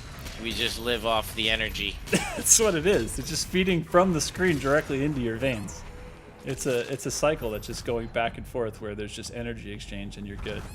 You know what's funny though is shout outs to, I can't hear how fast you ate and not think of my dear friend Swansong, who I know is in chat, because we play games almost every weekend together, and that guy, when he says he's going to eat, it's like when you're queuing for a match. Doesn't matter what game it is. Doesn't matter how fast the queue is. That guy will straight up like have a whole meal, tell you about the Korean barbecue, and come back like in the span of like picking a character or like queuing into a match. Like shout outs to the absolute inhaler of an eater that Swansong is. Shout outs to my boy. Yeah, yeah. Because it's oh god, there's two of them. Gotta go. I totally forgot that. That's so dumb. Like, I know, you just went headlong. I was like, all right, he's going for it. Nice, nice, nice. Oh. Okay, there's one. There's another one. We still got one more extra life. We're good. Yeah. Good thing we got them both. That was handy. No chainsaw. No, we're actually just no resources. Wolf is out. Oh no. Oh, Ginger. Ginger Skin win 2021. Ginger. The wolf is Ginger. That is the best. That dog has such nervous, hyper love for me. It's crazy. Love it. She's so nuts. Not a well-behaved dog, to be honest. But you know what? When they love you like that, can you blame them? You're just like, you can do anything. You're fine. We got Bodhi from a breeder. Bodhi from Point Blank. I mean, Point Blank. Point Break. There we go. And he's awesome. Yeah. And then the other one we got from Petland, and that was a mistake. Petland? I don't know what is Petland? Is that like PetSmart? Yeah. Okay. Yeah. It's like Best Buy for dogs, and like, it's not the place to buy an animal. I gotta be honest. Chat. Do you agree with me? Is that a known thing to not buy animals from Petland? Because that was not a good experience. Like, I shouldn't say that. Look, I'm sure it's great, but like, Best Buy for dogs, though. If that's not their slogan now, then they're doing something wrong. Because that explains a lot. What happened was like, just the habits, because they're all on top of each other in these cages. Sure. The habits that they pick up, it's like pulling a dog out of prison and then just bringing it into your house. Like, they just have these prison rule approaches to everything. And like the way she eats, man, she eats like it's the last meal. Oh god. Yeah. It's just like a. Honestly, I feel like I eat like that half of the time.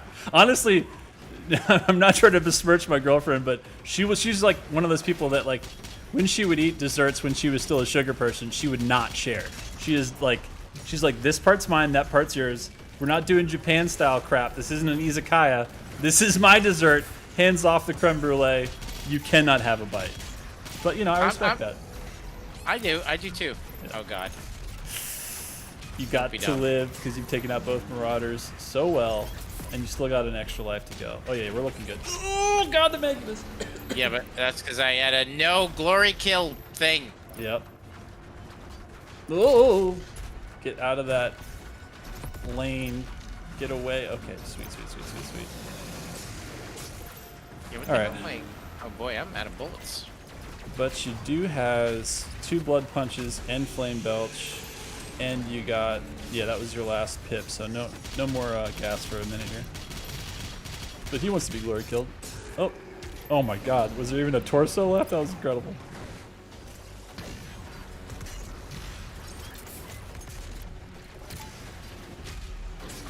Woof. I still hear some Arachnotron shooting off behind you. You gotta get that head cannon off. That laser turret.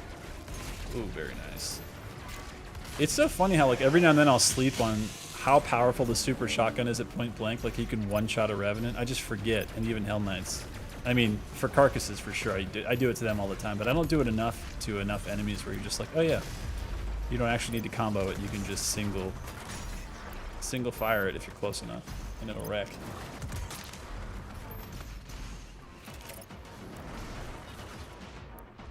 Richer in YouTube is saying, "Pop off, Hugo." What does that mean? You're doing it. Like, Hey, what the hell does poggers mean? chat. Let's hear your explanation. What's the best Yeah, explanation for poggers? Like you guys say stuff in the chat and things that I don't even know what it means. All right, Like I'm waiting for and the. poggers is one of them. I'm like, why do they all say poggers? What does that mean?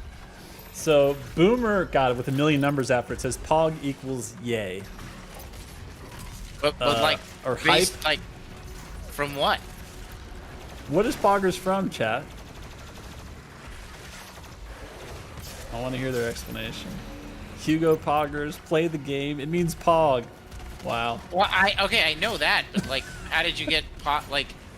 Oh, it's they're saying no. Pog means play of the game. It's like Oh. POG. I knew that, chat. I know Yeah, what's going come on, guys. Look, we're just making sure that we're all on the same page here, okay? So now we can confirm that we are. We can. That was a test actually to see how young and hip you guys are. So you guys have passed the test. You're all pretty cool. It turns out you're all pretty, Okay. actually, pretty very That's much right. cool. Yep. So that works. I drive a minivan. I know what the hell's going on. Look, it's a good car, Hugo. It's a good car. It is a good car. It's practical. It's a good car, you guys.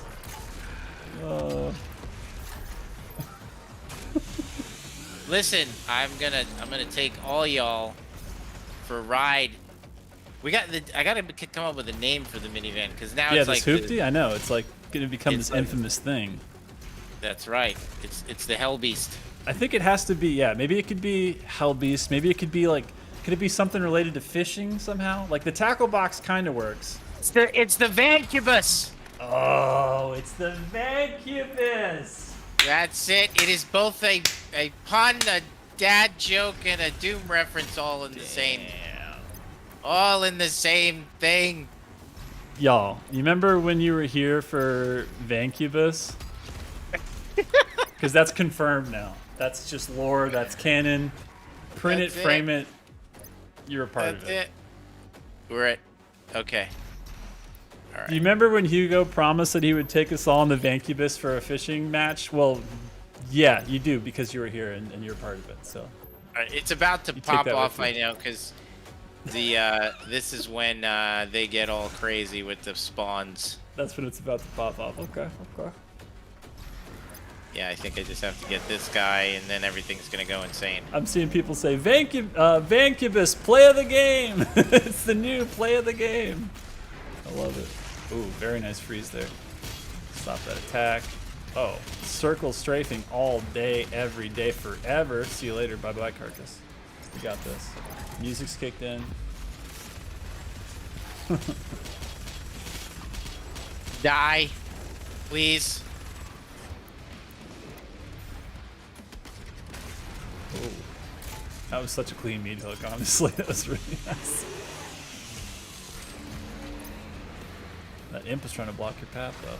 Can't have that. Oh, God. Double cyber demons all the way across the sky. I actually love that spot that you're on. A lot of people don't even know that you can actually get to that boy. I've seen players completely never even touch that that top platform.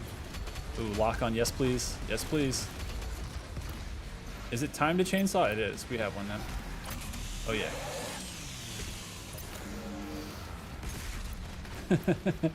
Somebody said the carcass, capital C-A-R. It's a good one, but it doesn't work for the van because that's the Vancubus. But it does for a car. No, we can't use the unmaker. That's not how we do. We got big Vancubus energy. God, it's hard to even say. I love it.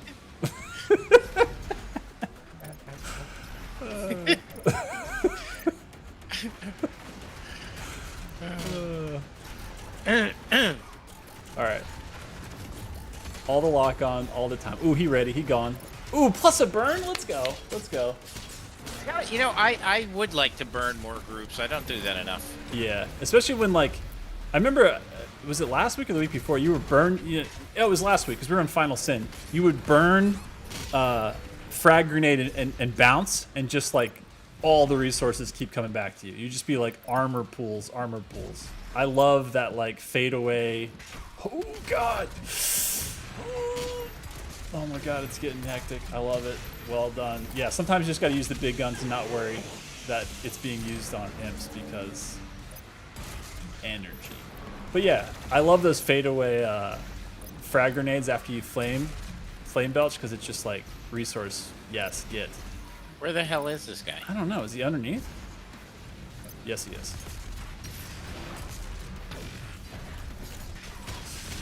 Oh yes, such a clutch freeze. Let's go. Is it time to chain gun these mofos? Ooh, rockets never hurt nobody. Just kidding. Oh, we're going detonate. Oh yeah. Hugo, I love your commitment to the remote detonator on a rocket launcher because.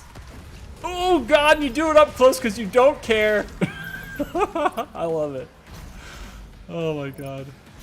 That Classic. seemed easier than normal.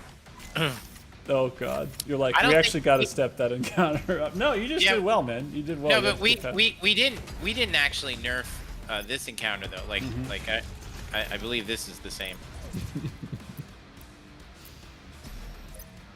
All right, there you go. There you have it. New Balances tied up tight. Boom. Get in the Vancubus. Let's goosh. Look at this hooded figure. Divine intervention. You eating polio string cheese over there? I'm gonna eat this thing. Nice. God, I haven't had string cheese in a minute.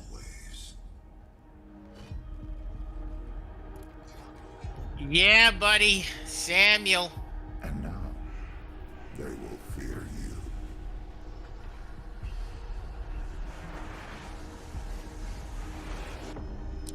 Samuel was a maker. Ruh-roh. We have been allies for some time now.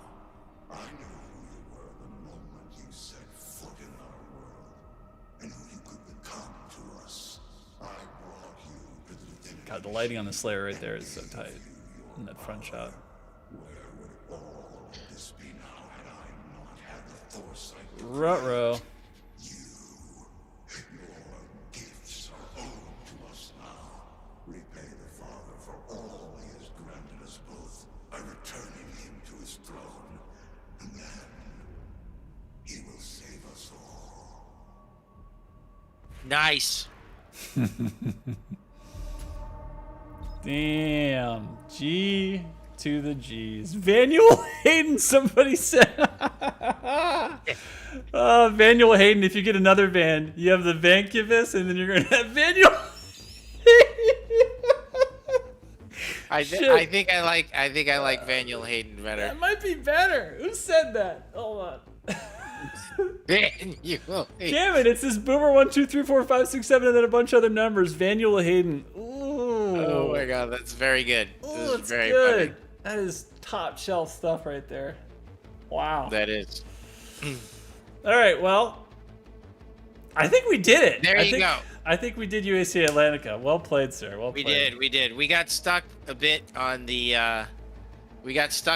Slayer gate. We for the first time ever we shot a BFG. It's true. I will say this, being that we're going again old school, no back paddles, legit. We may shoot a few more BFGs here and there. You know, might not be the last one you see on stream. Huh? that might not be the last Slayer Okay. gate that requires at least one BFG shot. But no, it was good. By the way, good technique on the double lock-ons for the arch vials, certainly. And yeah, we're doing good here, chat. Doing pretty good. So, yeah, I mean, here's the easy, nice thing about you being here in the first place and knowing the place and the time to be. 5 more weeks. 1 level a week. All of the Ancient Gods, part 1 and part 2. Next week's Blood Swamps, 7:30 Eastern, 6:30 Central. Bethesda on Twitch, on YouTube. Yes. We all come here to hang out together, have fun, make up things like Vanuel Hayden, which I don't want to ever forget. Put it on our gravestones. It's that good. It is. It's pretty awesome. Damn. I have to say, like, Yeah, what are your that final thoughts for the stream, Hugo? What do you got? I'm hungry, and I haven't heard from my kids in a really long time, so I don't even know what's going on. Well, they're probably asleep now. Oh, that's fair. We will go and got some good play tests tomorrow, but I got a little bit of time here, so I might sneak out and see if I can't catch some of them spawning bass after I Nice. eat, because I'm starving. Yeah. And it was good. It was a good time. Definitely tag 1 is a step up in challenge, and for sure.